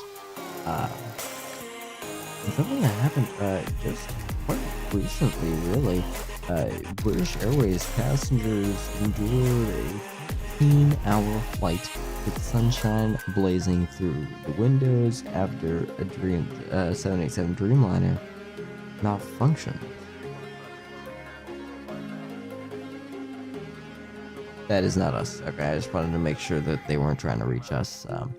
The passengers on an ultra-long-haul 14-hour British Airways flight from Tokyo to London were left battling blazing sunlight after the Dreamliner's electronic window dimming system failed across one side of the aircraft. Now, passengers on an ultra-long-haul, it literally just repeats what I said. Quote, alright, so what happened? They put the ad over the text? What? So one of the passengers who was on the flight explained in a Facebook post on a page dedicated to complaints about British Airways. Posted, quote, the automatic window dimmers on our side of the cabin were not functioning correctly, leaving us exposed to bright daylight for much of the flight. End quote. Now that is not particularly good. Now the passengers were using multiple things, right? Like they were using coats, jackets, pillows, I suppose.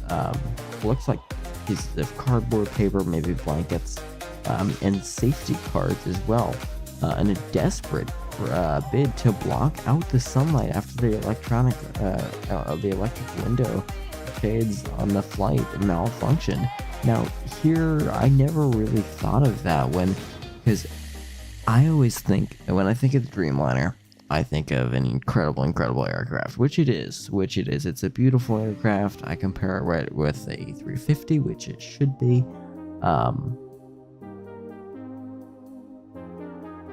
But I've never really thought, what if those automatic dimming windows do fail? Which I guess now we got the answer to. You're screwed, basically. Like you're gonna get that sunlight and it's not gonna be fun.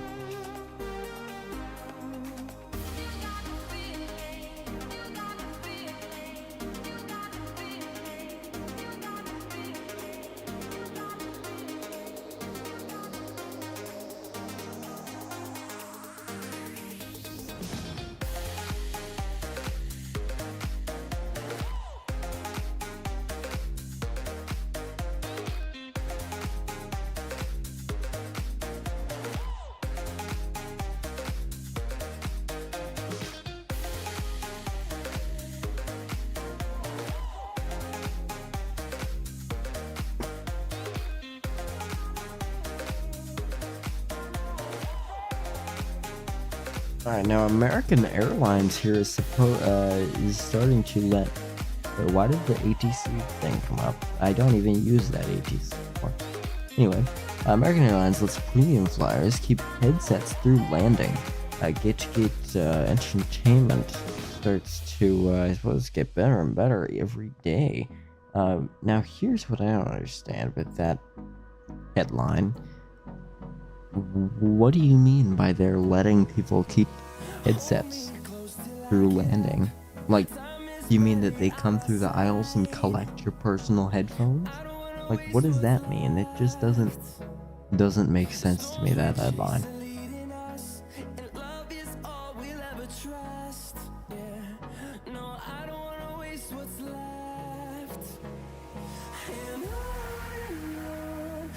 Get back into the flight deck here, see how things are going.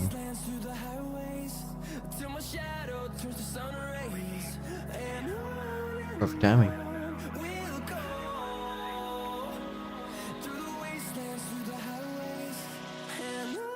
125.925, Southwest 1218. Alright. Alright, we're gonna go ahead and contact Atlanta Center.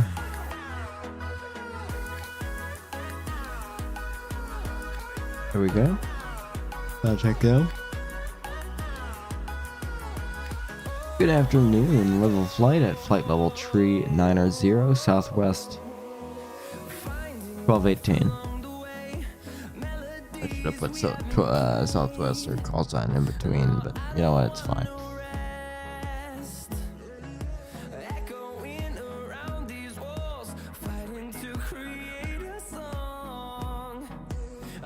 Good afternoon.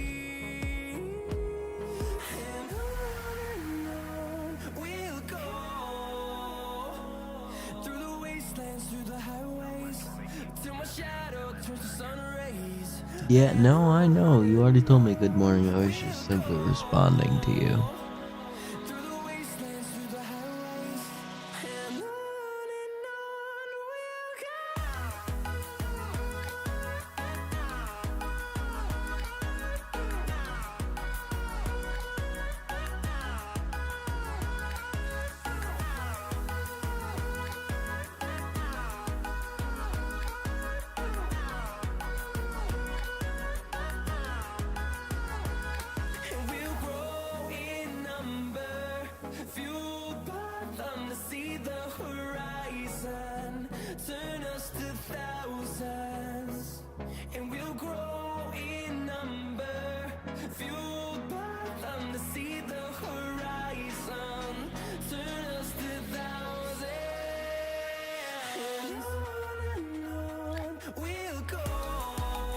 Yeah, I meant to start this stream a lot earlier, but unfortunately I didn't, for whatever reason. I'm not sure why.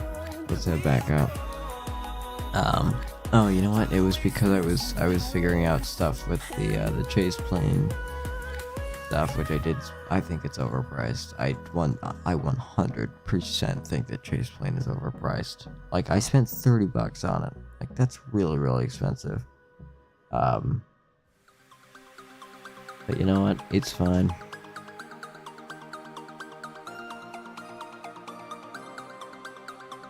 That's only $30. The 777 from PMDG, that was $75. Crazy.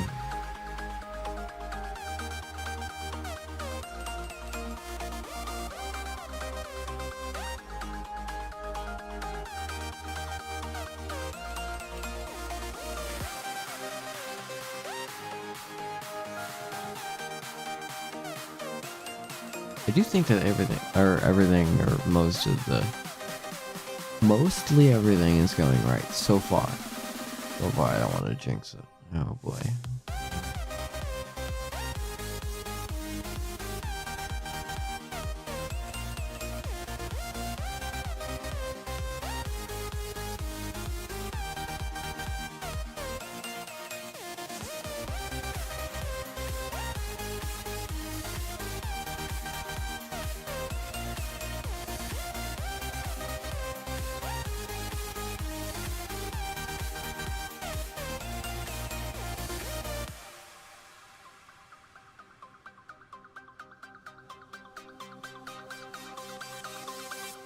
I really do wish that tomorrow was a holiday. That way, A, I could stream tomorrow night, and B, I don't need to wake up in the morning. Oh, think of that! I need to turn on my alarm for the morning. 15. Woke up at 6 a.m. this morning, which in London, I woke up at 6:15 London, or 6 o'clock London time, meaning that's like 1 a.m., 2 a.m., 1 a.m. Boston time, which is just crazy.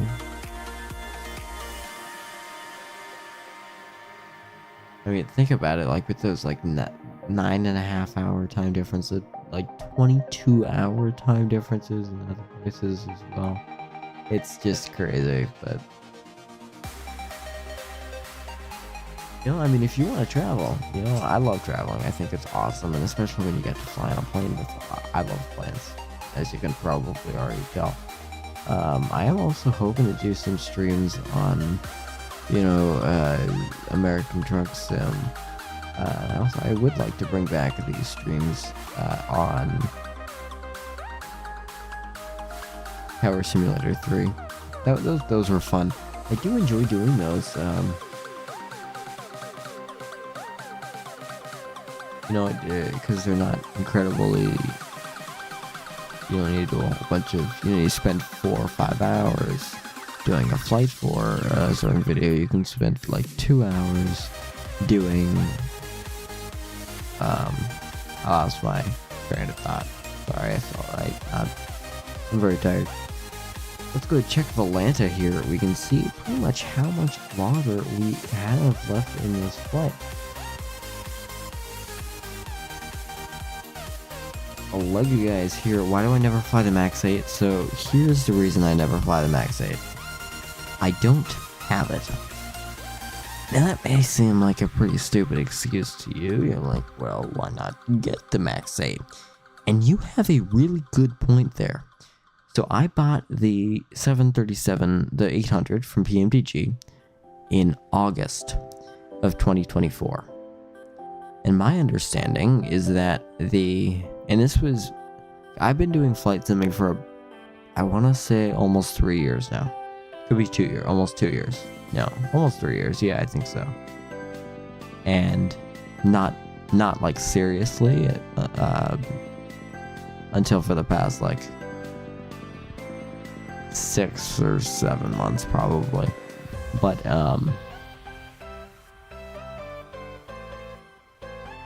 the Max 8 from iFly, the iFly 737 Max 8 came out for the flight sim in like, I want to say October or November. Late to mid to late October or early November, I think, is when it came out. So that was a little annoying because I love the Max. I've never actually flown on the Max in real life.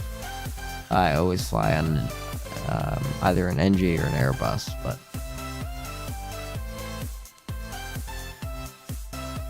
I just don't have I can't go spending $70 on another narrow body when I don't need it, right? So, and it's just like basically a small update, especially for the flight simulator. It's basically just like a small update from the 737-800, which I already have, so that's why I don't ever fly the Max 8. I would like to, I just don't have the money for it, which is fine. I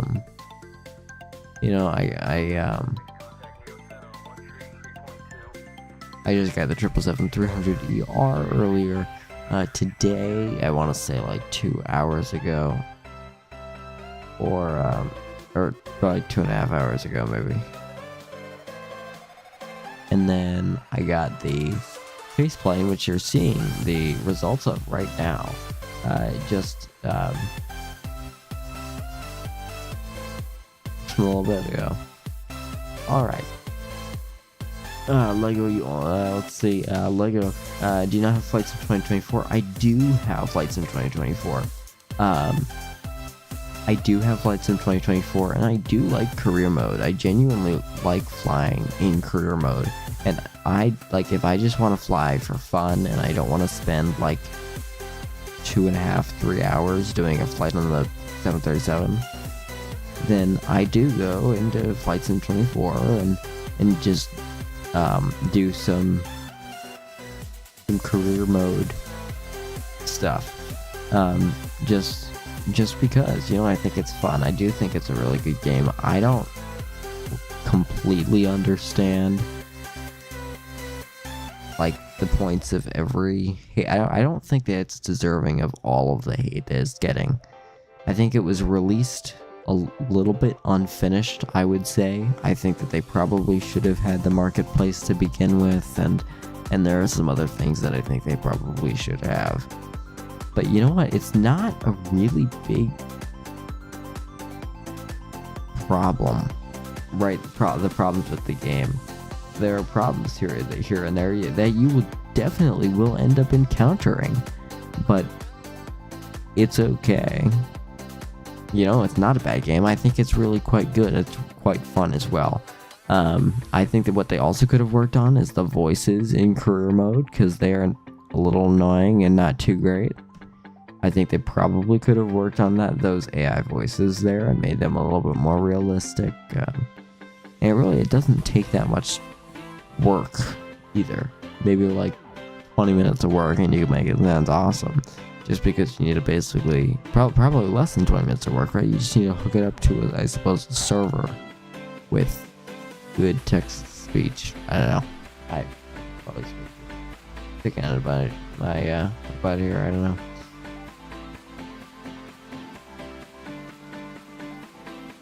Alright, here, let's head back into the cockpit, just so we sort of know what is going on here, as I would like to know.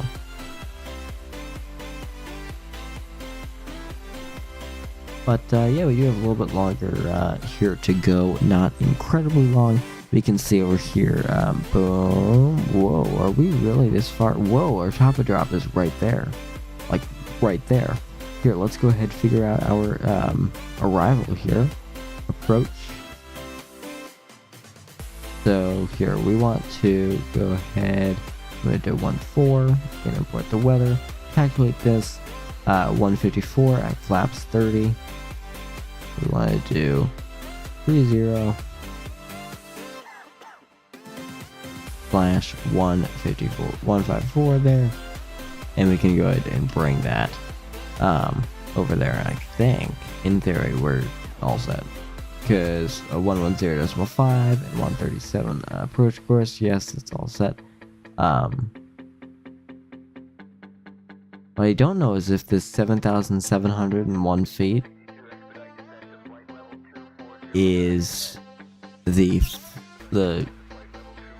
height of the airport, or if this is the height right here, if this right here is like the minimums, which that wouldn't make sense for the minimums, right? Because it would be 7,000 feet above, which would be the minimum. That wouldn't make sense. I have no idea what that is. I guess we'll find out when we get on the ground what it is, or we could if we want to dig into it, but it's not a big deal.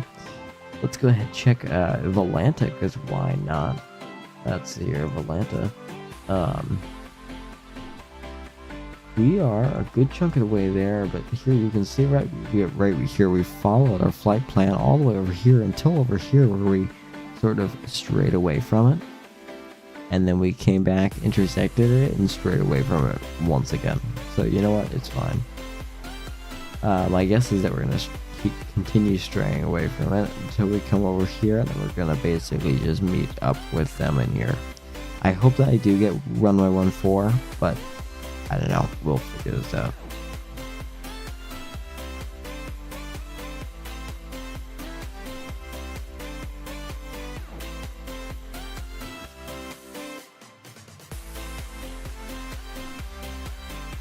Anyway, Lego, going back to your question, yes, I do have flights in 2024, and I quite like it. I love it, in fact.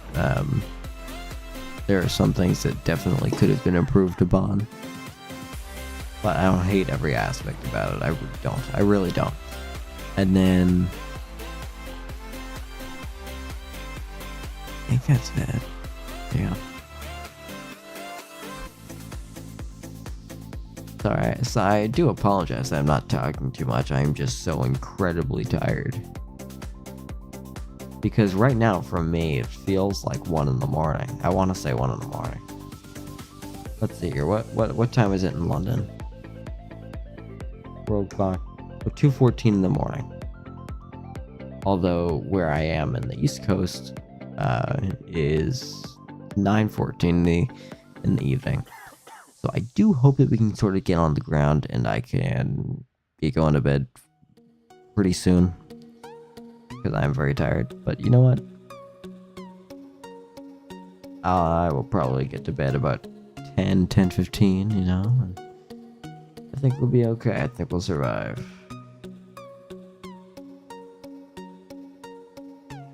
Anyway, here, I'm scrolling up here to see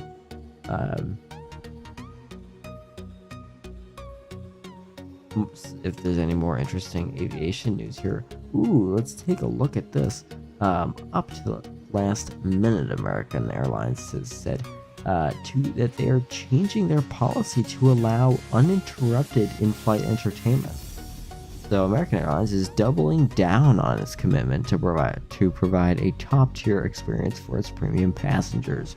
Beginning Wednesday, the Fort Worth, Texas-based legacy carrier will allow flagship first and business class travelers to enjoy their in-flight entertainment without disruptions before landing. So, like, basically the PA announcements and everything, they don't need to hear those. Have them stop their screen. Which I think it's, you know what? I think it's fine. I really don't mind it. It's not really something that America needs to do, but it's something that they can do. And if they might want to do it, so they're doing it. I don't know. We can see here though, I'm not sure when really they do want to get us going, because I suppose probably here in about 20 minutes they will want to have us descend. So and that's fairly soon, right? Not incredibly soon, but not far away either, right? So this is Southwest 1218. When are you planning to have us descend?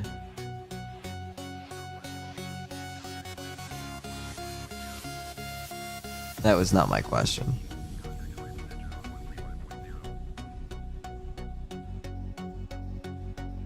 One 135.0 Southwest 1218.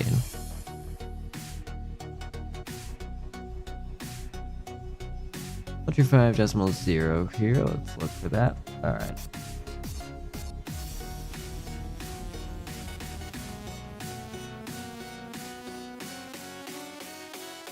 Good afternoon. Southwest 1218 is level flight at flight level 390.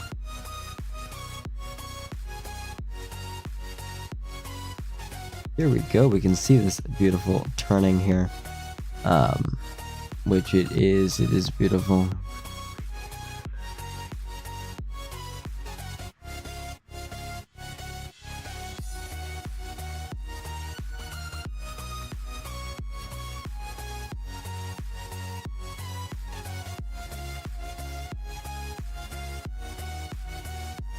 Isn't that just beautiful? Like with the red and the white and the contrast.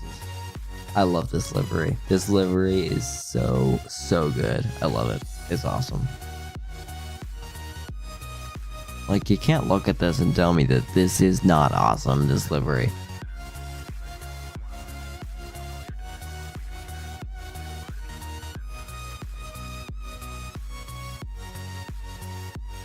Sounds good. Planning for the Alkern 1 arrival. Thank you. Let's see if that's what I have on here, because if not, I can change it pretty easily, like extremely easily. So here, let's go departure arrival. No. Stop. There we go. All right, arrival. No. This is not being particularly nice to me. Let's go. Boom and boom. ECAS. Okay, awesome. Sure, that works. The Alkern 1. Okay, I don't want that. Southwest 1218 requesting the Marco 2 arrival.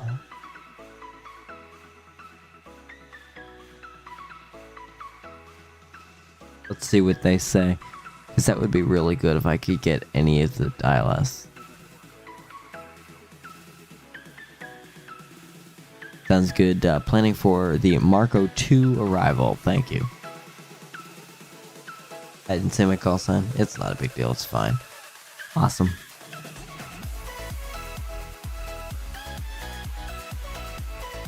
Yes, look at that.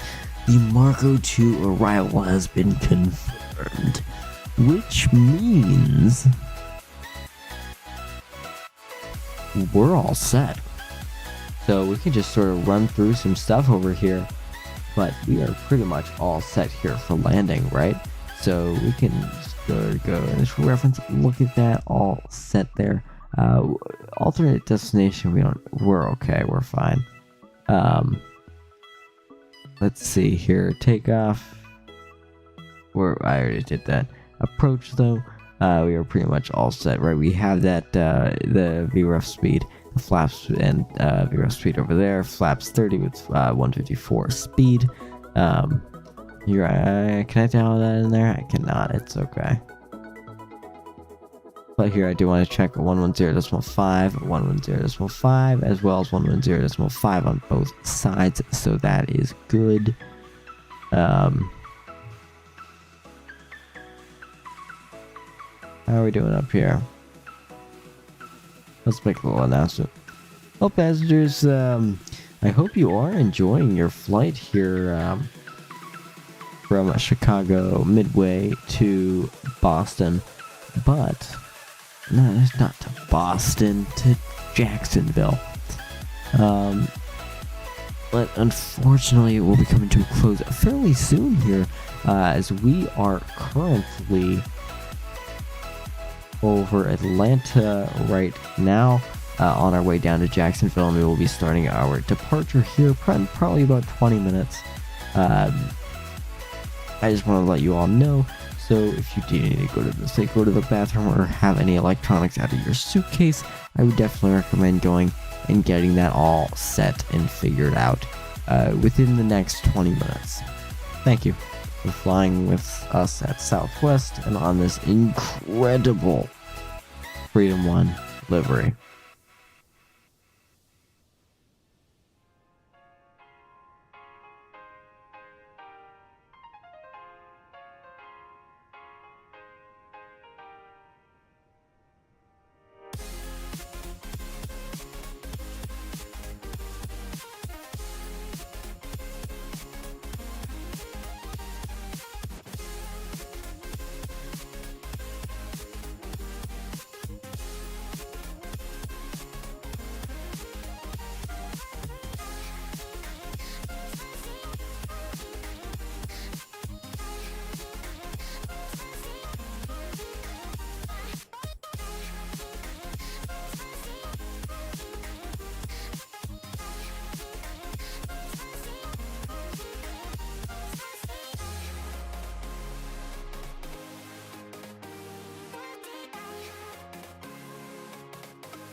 Oh boy, yeah, we are reaching our top of drop.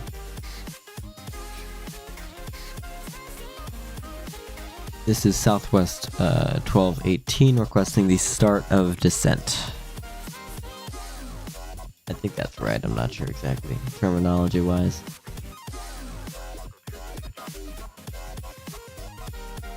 I'm not sure what they mean by that. Like, with that being what altitude they want. Is there a certain altitude you would like me to descend and maintain? Southwest 1218. Almost said 1339 there. Always been my call sign.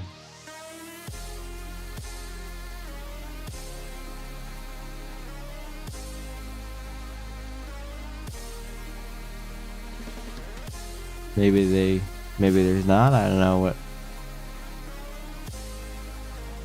Okay, they're just not responding, so we will get going down to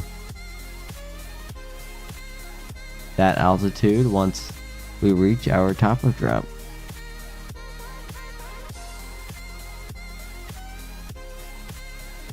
Does Southwest even fly into Atlanta? I don't know. I'm not sure. I'm setting this for 15,000 just because I don't have any legitimate reason, but let's try terrain over here, see if we can get anything different. And alright, I've selected that.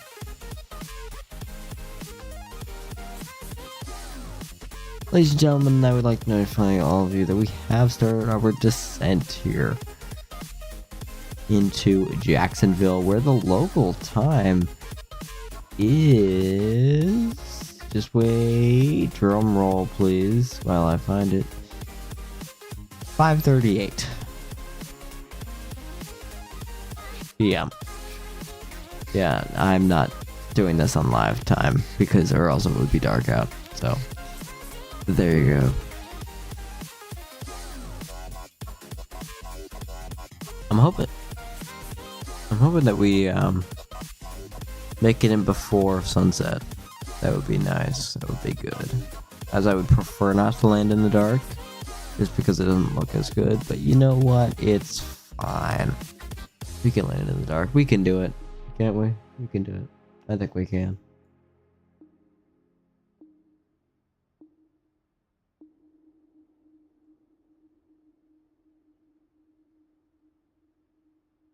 I'm just very tired, so I don't know. We probably won't be doing too many replays. What happened to my music? Oh, there we go. Now it's coming back.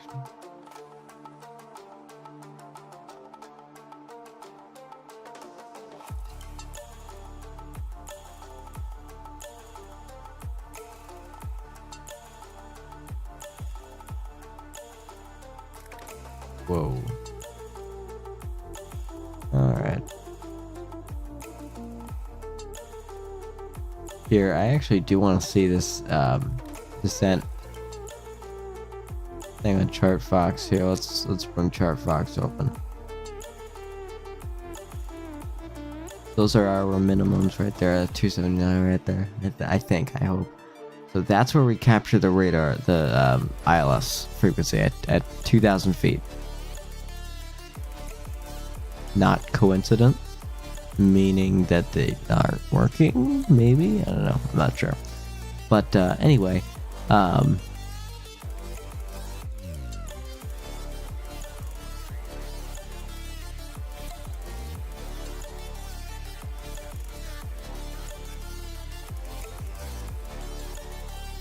yeah, I think over here, glide slope of 3 degrees. I don't know. Hopefully everything works out in the end. It should. It should. It should. Should is the key word. Should. Anyway.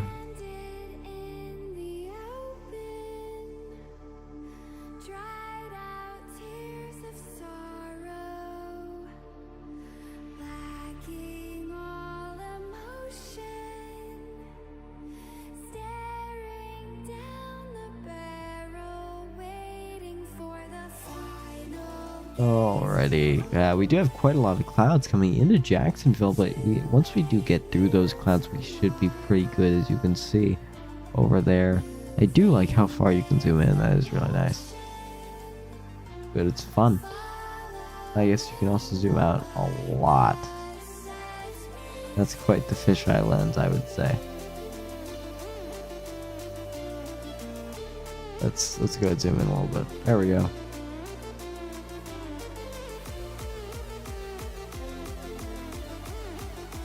Can I literally just like press and hold while I go there? Or say while I go there.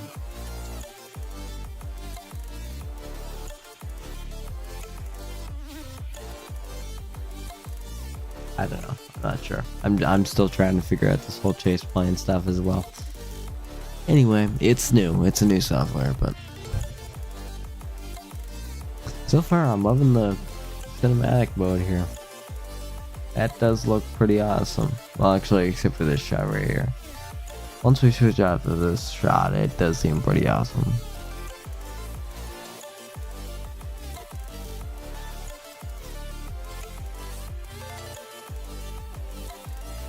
See, I mean, just look at that, right? Like, it's super, super smooth.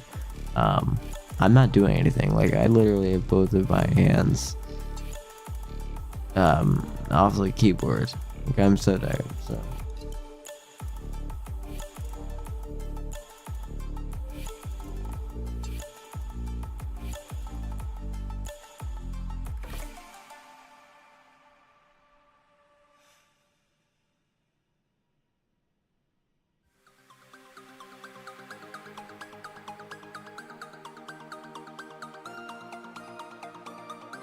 Yeah, let's go ahead and head back up to the flight deck.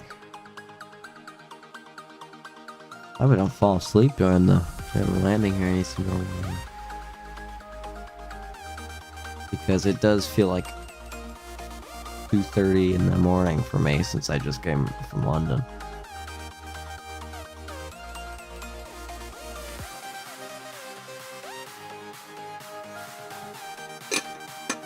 So I'm really just trying every single thing I possibly can to stay awake right now, because I've had a very, very long week.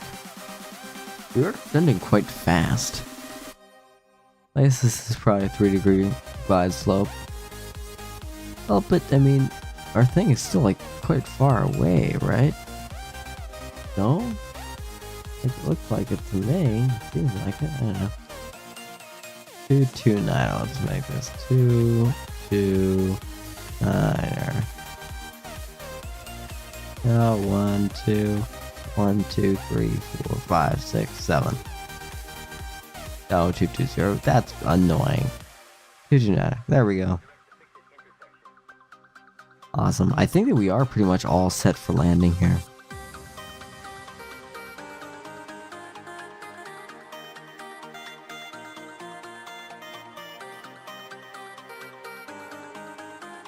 Which is nice. We are not going to do another leg after this just because it's late. It's getting really late. We'll probably be done by 10 o'clock here on the East Coast. So, yeah. And by the time it gets to be 10 o'clock here, it's going to feel like 4 a.m. for me. 3 a.m. for me. 3. Yeah, 3 a.m. for me. So... or I suppose 4 a.m. if you're kind of Paris. Oh boy. Coming back is more difficult, I think, than going to London, going to the west, the west coast, the East Coast is better than coming back to the West Coast. The West Coast meaning the East Coast of the U.S. and the East Coast meaning like Europe. Basically saying it's easier to gain time than lose time. No, lose time than gain time, I think. I don't know. I'm not sure exactly. The good thing though is the plane can pretty much land itself if I turn it on to the right settings and fall asleep. So, I don't know. I suppose that is a plus.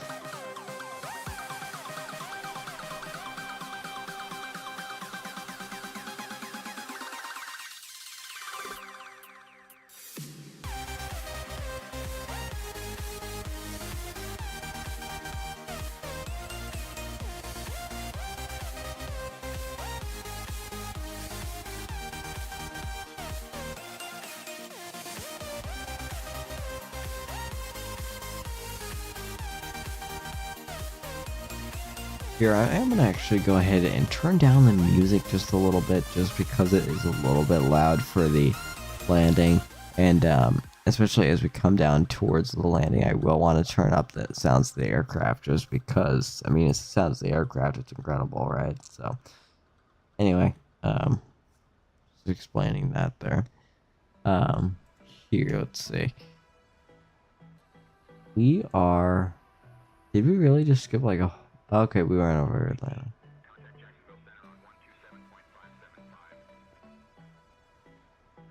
What was that frequency? I can't even remember. 127.575. Jacksonville Center on 127.575. Southwest 1218. Good day.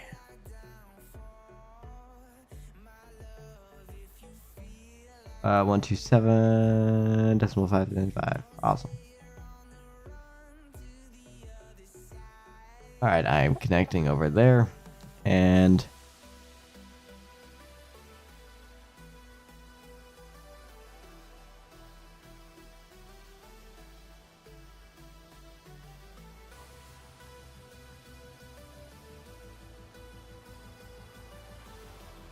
good afternoon / evening. Southwest 1218 is currently at 23,400 feet, descending for the Marco 1 arrival.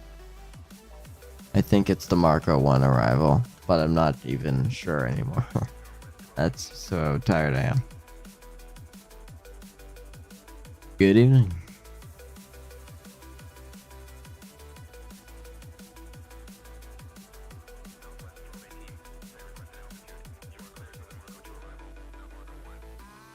Marco 2. Marco 2 arrival. Sorry about that. I messed up. It's fine. It's fine. We'll survive.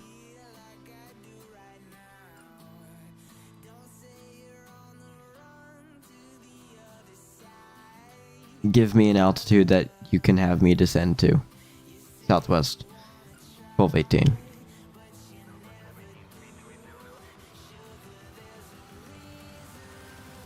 Speed 280 knots. Southwest 1218. I will set my speed to there. 5,000 feet. Okay. Descending and maintaining 5,000 feet. Southwest 1218. Sorry, I'm just like completely tired. Alright, so I think I need to turn off VNAV now. So that's a little bit annoying. But hopefully, I think we're descending about, I don't know. But speed, I do need to turn on speed. Here, I need to turn off VNAV. I need to get up to 280 knots, which I'm not really sure why. But they want me to, so. Turn on speed there. And then vertical speed. Gonna have me, I suppose I'll just probably continue at about 1,300.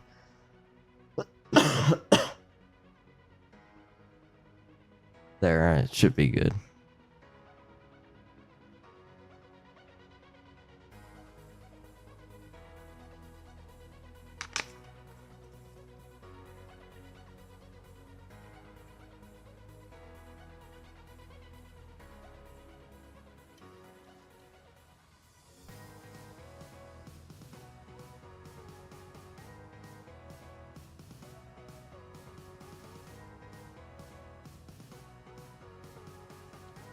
Alright, we are cruising here about 280 knots like they requested.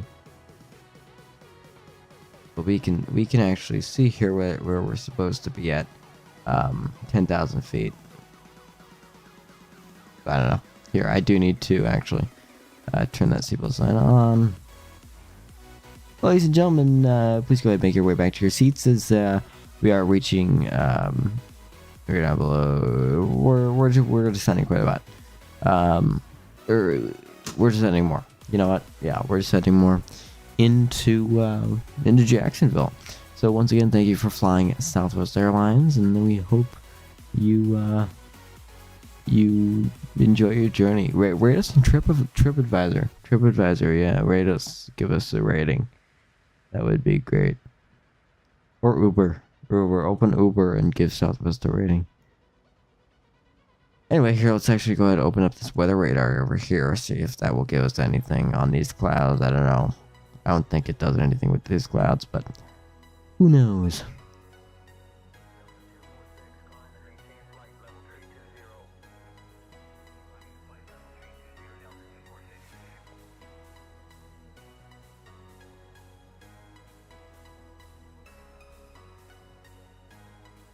I'm going to get Sky Dolly open so we can make sure that we record that landing.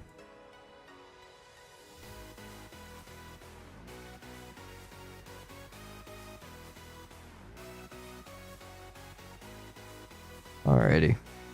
I think we're pretty much ready here for our descent.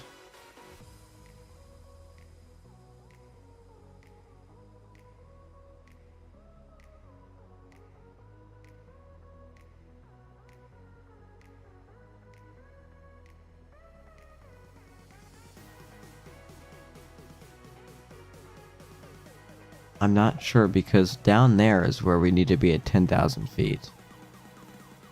I am really high. Altitude wise.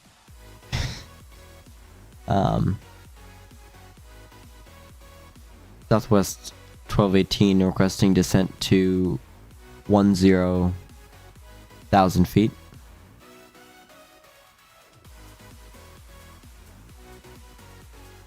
Let's see what they say. Hopefully they say yes.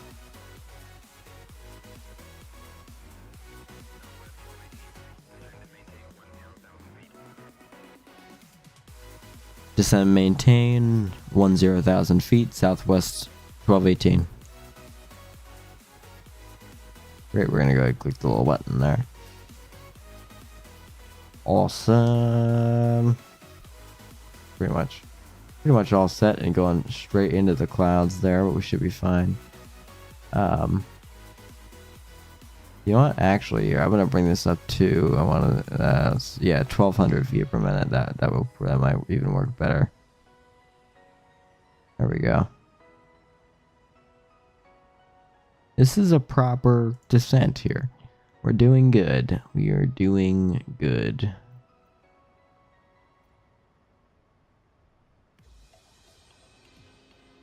Check. Oh, what do we think?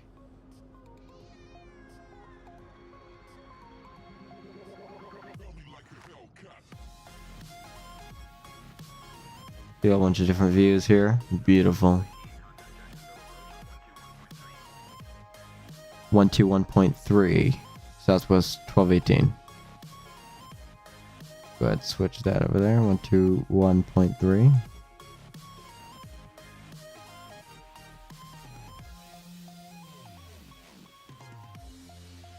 Jacksonville approach. Good day.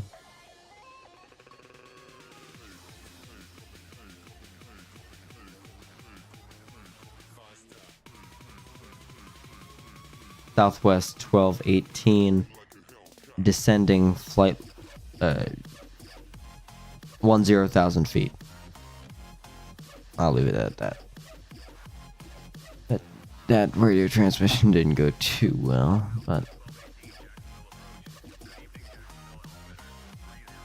turning on VNav.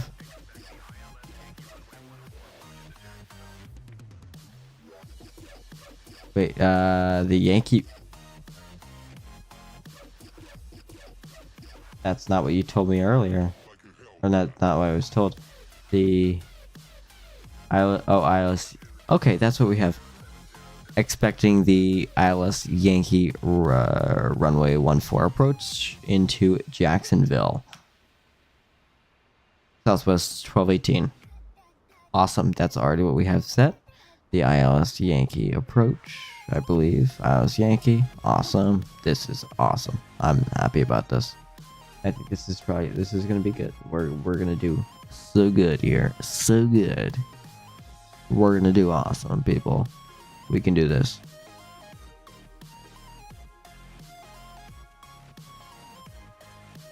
Flight attendants, please go ahead around doing your final checks of the cabin. We will be landing here in about, I want to say 2 minutes. No, not 2 minutes. Probably 10 minutes. Into Jacksonville. Are we sure that this is going at the right pace? Because we seem to be not descending too much. Because we need to be at 10,000 right there, and we're at 13,000. We're about 3,000 feet above where we should be. I'm a little bit worried. Wait, so was I cleared for the ILS?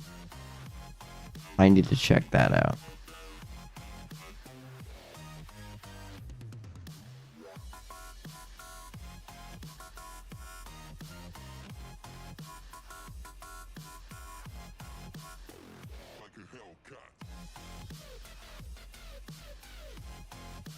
Nope, let's go back, please. Thank you. If I double click down there. Okay, so I need to double click with, so say I double click down there.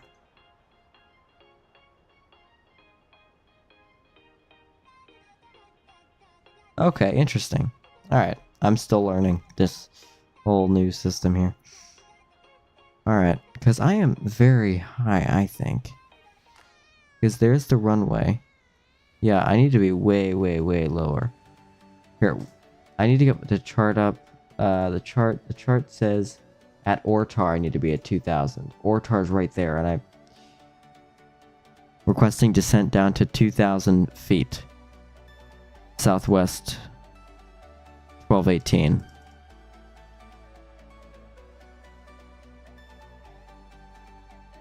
Let's head off of here.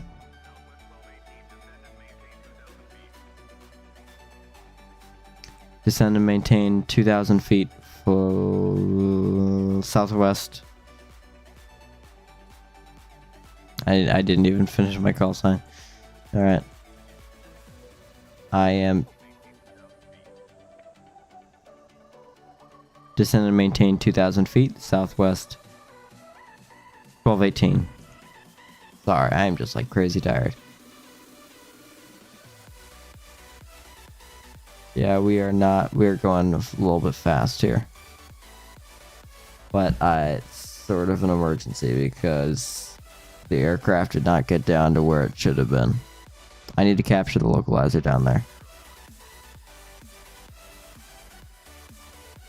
Speed 230 knots, southwest 1218. Yeah, I'm trying, but it's not working particularly well.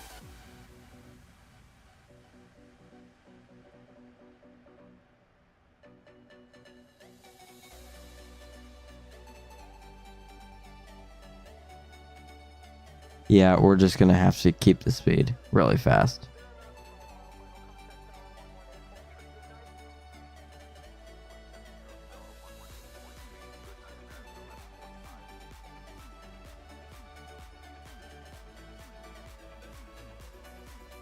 Let's bring that up to 1,400 feet per minute.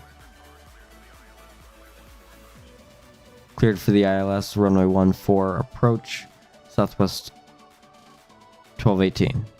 Thank you. Awesome, and there's our minimums down there. So I think we're all set. This is awesome. Didn't tell me to turn left anywhere or turn any heading, or just told me to continue this, which is awesome. That's what I need. I can't get really confused right now. I think I will have one more thing that I do need to change, but here I do need to go 230 knots. I will set that to 230.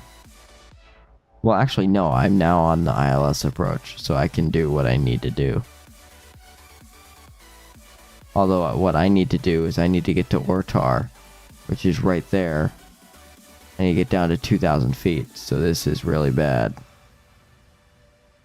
Like, really bad.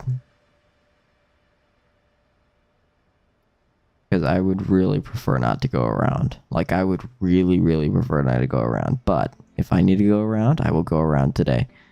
I've never really gone around before, but if I think I need to, I will go around today.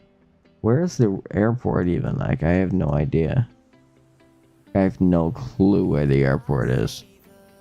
No clue whatsoever. Supposed to be right ahead of us. 20 miles.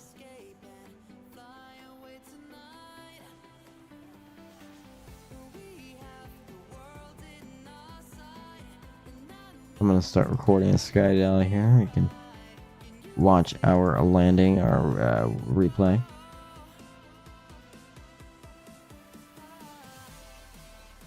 I'm gonna bring this up to 2,000 feet per minute.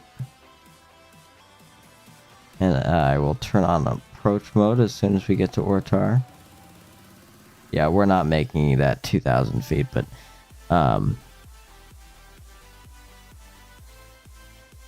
I tried. I really did. But I can never make it perfectly on time. I try, I really do, but now I'm about 60 knots over speeding, so that's really not good either. What if I can't get the approach yet. I can't. Shoot. Okay. This is not good. But I won't go around until I know I can't land. Because I just won't. So here, I'm actually going to deploy spoilers here.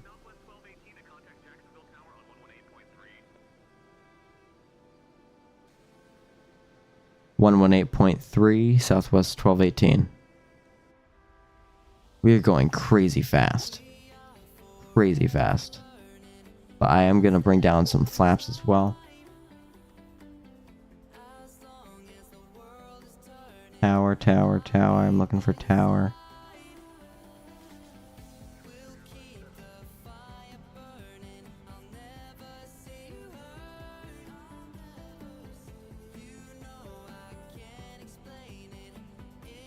Southwest 1218 radio check. Where's the runway? Is that the runway?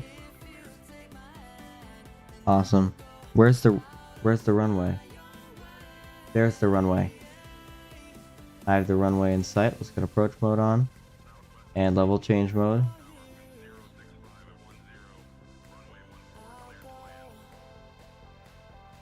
Clear to land, Southwest 1218.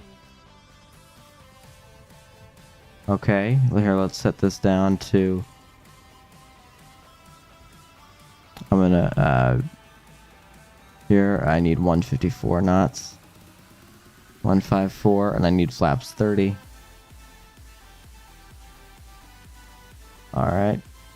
We are peering through here. I need approach mode. I need level change mode. I need 2 of those. Please have both of them stay on, and they are both staying on, which means we are all set. Whew. I think this means that we are officially set for an approach here, ladies and gentlemen. I would like to land it myself if possible, but I'm going to wait until the minimums, and then I'm going to disconnect it from the autopilot. What is that tiny alarm?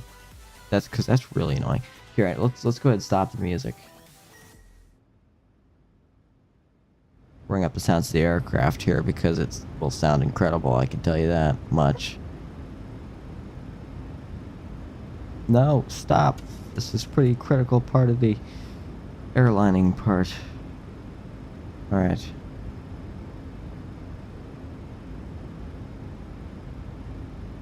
Y'all, I have an ant crawling up my wall right next... No, do not... Oh, now it's crawling on my laptop screen. 1,000. Oh my god.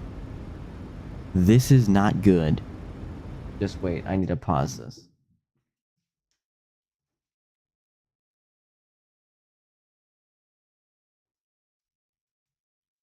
Crawling inside the laptop.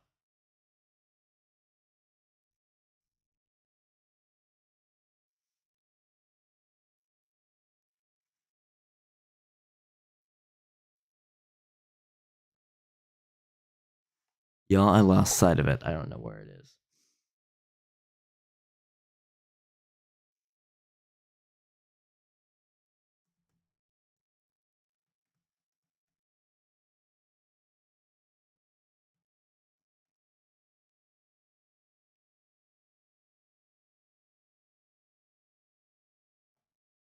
I found it again. It's across the other room.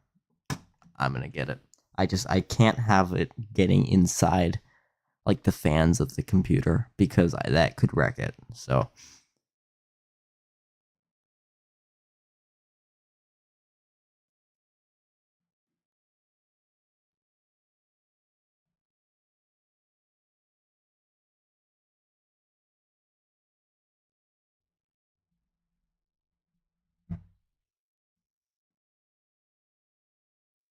right, I got that. Let's continue this beautiful, beautiful approach here. Warrior 371 Bravo Charlie, hold short of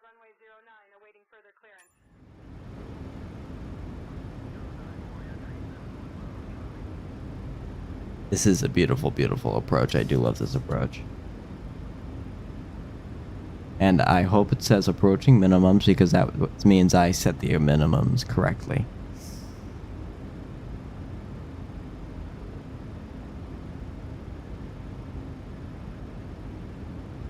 We're just a little bit off center line. Off autopilot.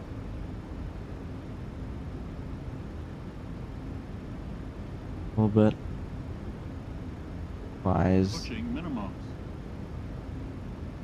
Oh, shoot. Minimums. Minimums. Continue.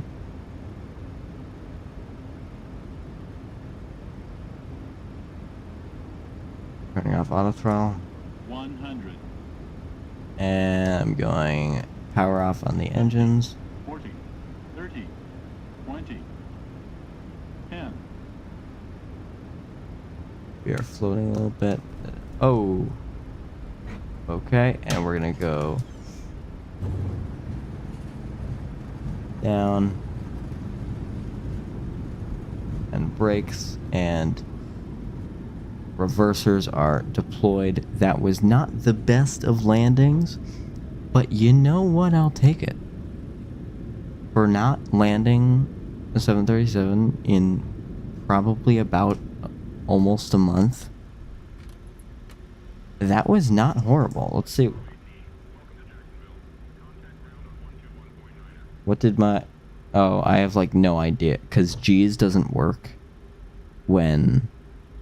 I was sort of hoping that my overlay would say that... Okay, I have no idea what that was for the thing, but you know what? Alright, here, let's go ahead and replay that, because why not? That was a beautiful approach there. I'm really happy with that.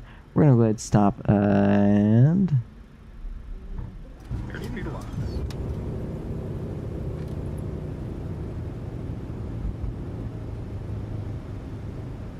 Alright, here, where do we want to go? We have multiple different options here. Don't sink. Let's do a flyby here.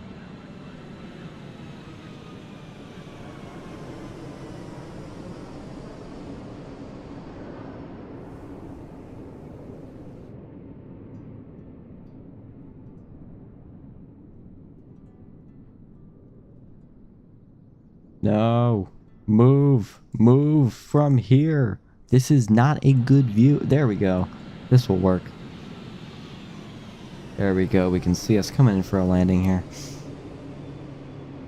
Hopefully we can see that beautiful touchdown. Can we zoom in? There we go. There we go. Awesome. Looked not bad. Let's see here. Let's try a couple other views. Here, let's head back up. Beautiful. Alright. Let's see.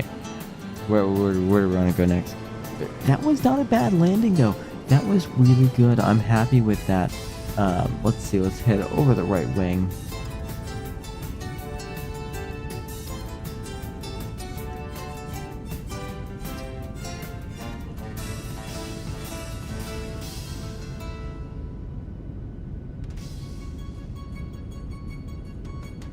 I have some light music playing in the background here as we can see this landing here.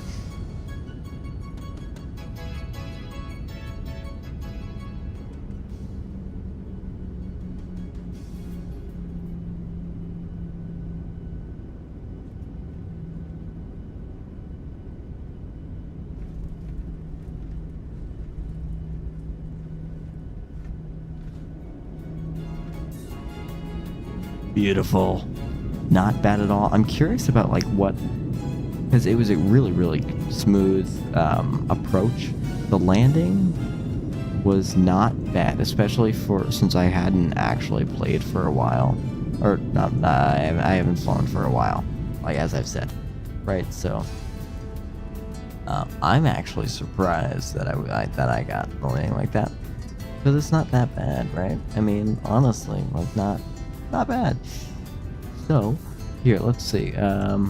where else do we want to go now? We could let's try cinematic view. Why not? See what they would do. No, let's not. I take that back.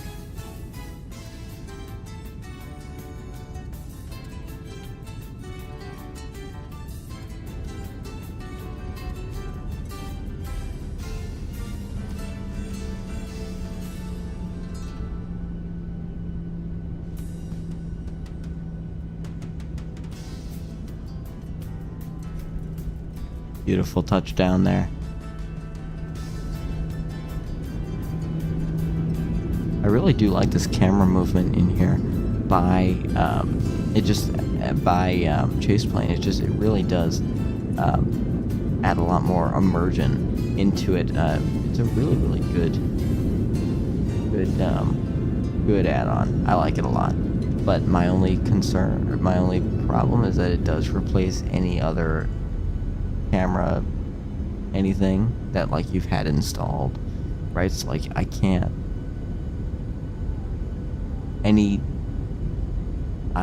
if I can't do certain camera movements through chase plane, I can't do them at all until I remove chase plane. So I don't know.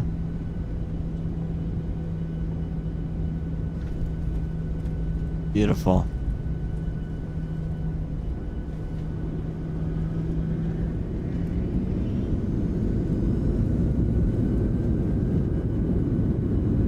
Awesome, and you can see down there with this genuinely just looks really good. I'm happy with this. You can really feel when I press down on the brakes versus when I don't. So I like that. I like it a lot. I think it's a really well done add-on faceplane. So I would recommend, if you have the budget, I would recommend it. Let's head back. One more time, we're going to do one more and then we're going to taxi in.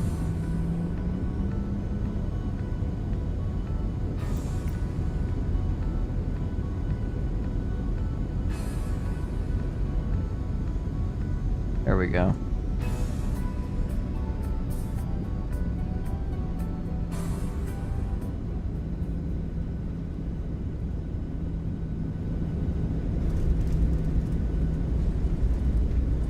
Almost going off the runway there. Almost. I was very close, but I caught it.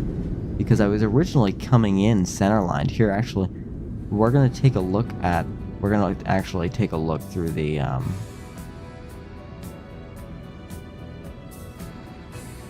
through the cockpit, actually, here next. I know I said that this would be the last replay, but I am curious about sort of how it did look. So coming in right over here, you can see it was a really smooth approach, honestly.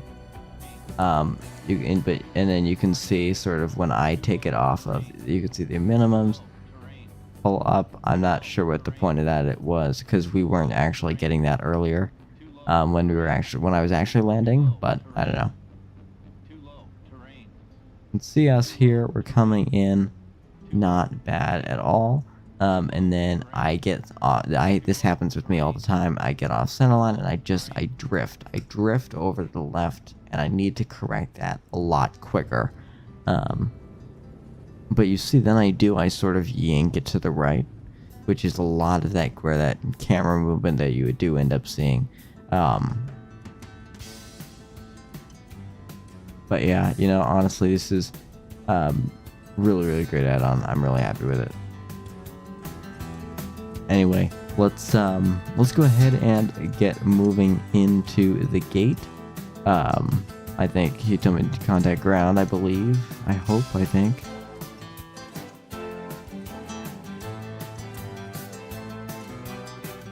Let's see. I think. But I'm not 100% sure. Let's see. Ground. There we go.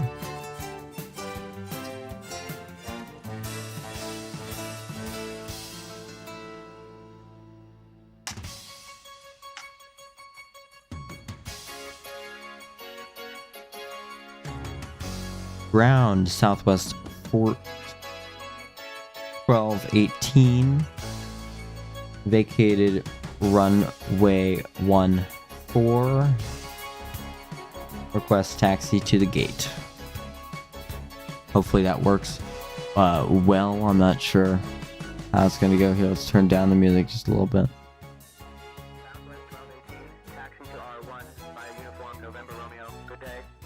Uniform November runway.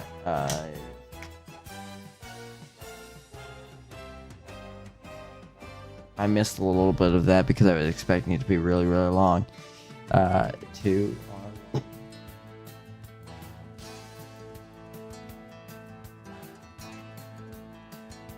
Uniform November runway.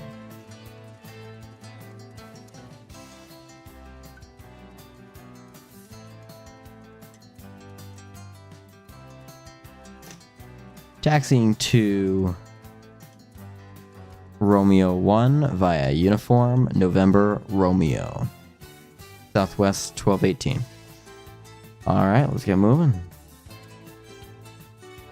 Here we go. Here, let's actually go ahead and contact people.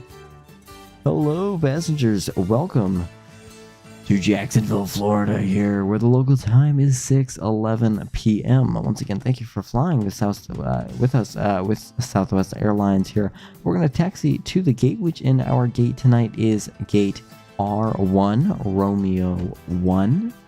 Taxiing over there via Uniform November Romeo. Whether this is your final destination, Jacksonville, or you are continuing on, we are happy to have been a part of your journey. Thank you for flying Southwest Airlines. Alright, I think I need to find a chart for this airport. Because I do. That's why I think. Because I do. Alright. Let's go ahead and just sort of park ourselves right here while we find a chart, which should not be that difficult. Let's head over to here. Let's see, I'll show you guys what I'm seeing here. All right, we're gonna go over to Jacksonville. Oh, actually, here we're already here. Let's go ground airport diagram.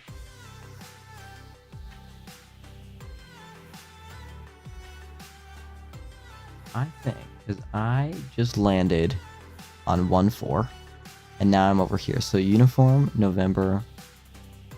Where's Romeo? Where is Romeo? Okay, Uniform November Romeo. So I suppose like right over here. So I'm gonna keep going here, and on the second exit. Sounds good. Let's get moving.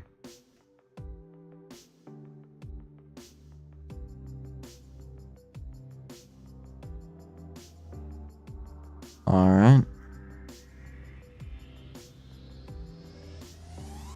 Why are we not moving? Come on. Move. Move. There we go. Alright, now we're moving. I didn't actually just realize I never put down my landing lights. So not this one. The next one. So this exit right here should be, in theory, Romeo.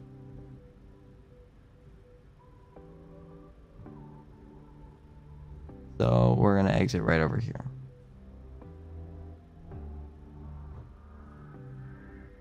This really does feel a lot more realistic, and I really do feel the realism here.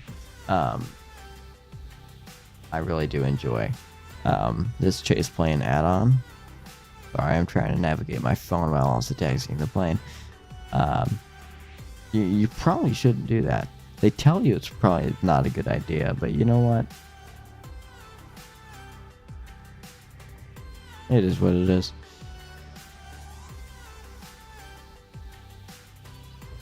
Alright, so I'm just going to taxi here to one of these gates.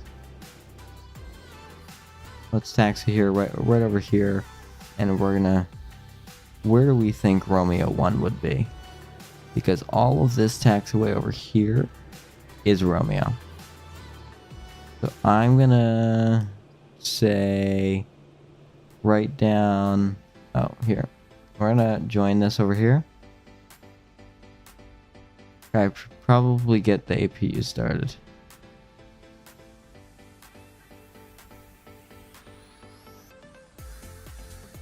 Right here. APU should be getting started, but it is a little bit late for to be starting the APU. But you know what? It's fine. All right, here.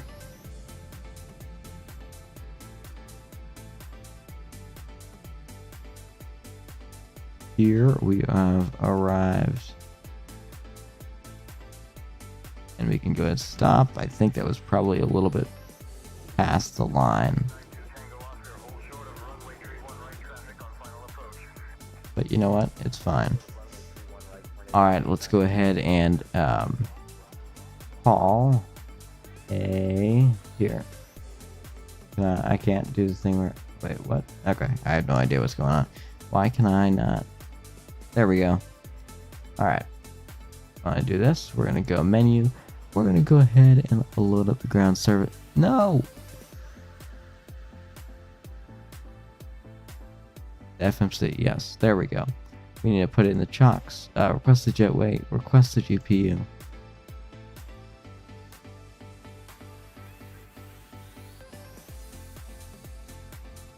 Awesome. It should be good there. We do want to go up here. And seatbelts. Just wait.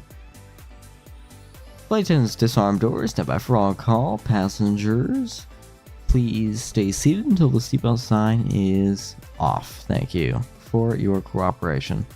Now we're going to go ahead and open that door here. Then we're going to go... I think we're all set there.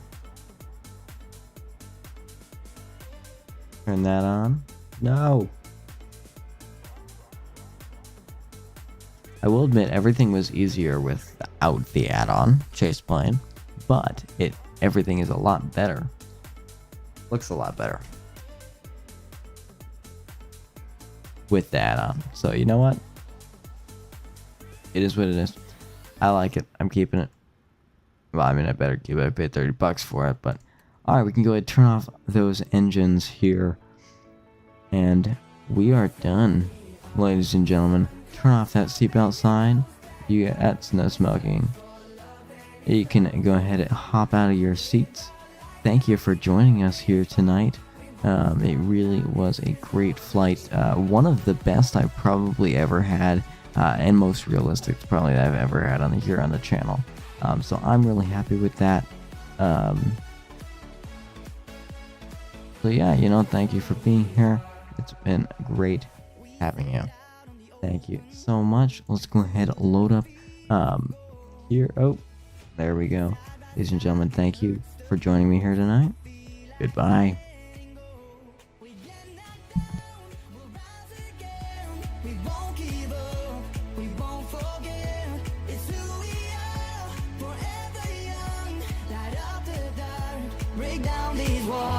That's all we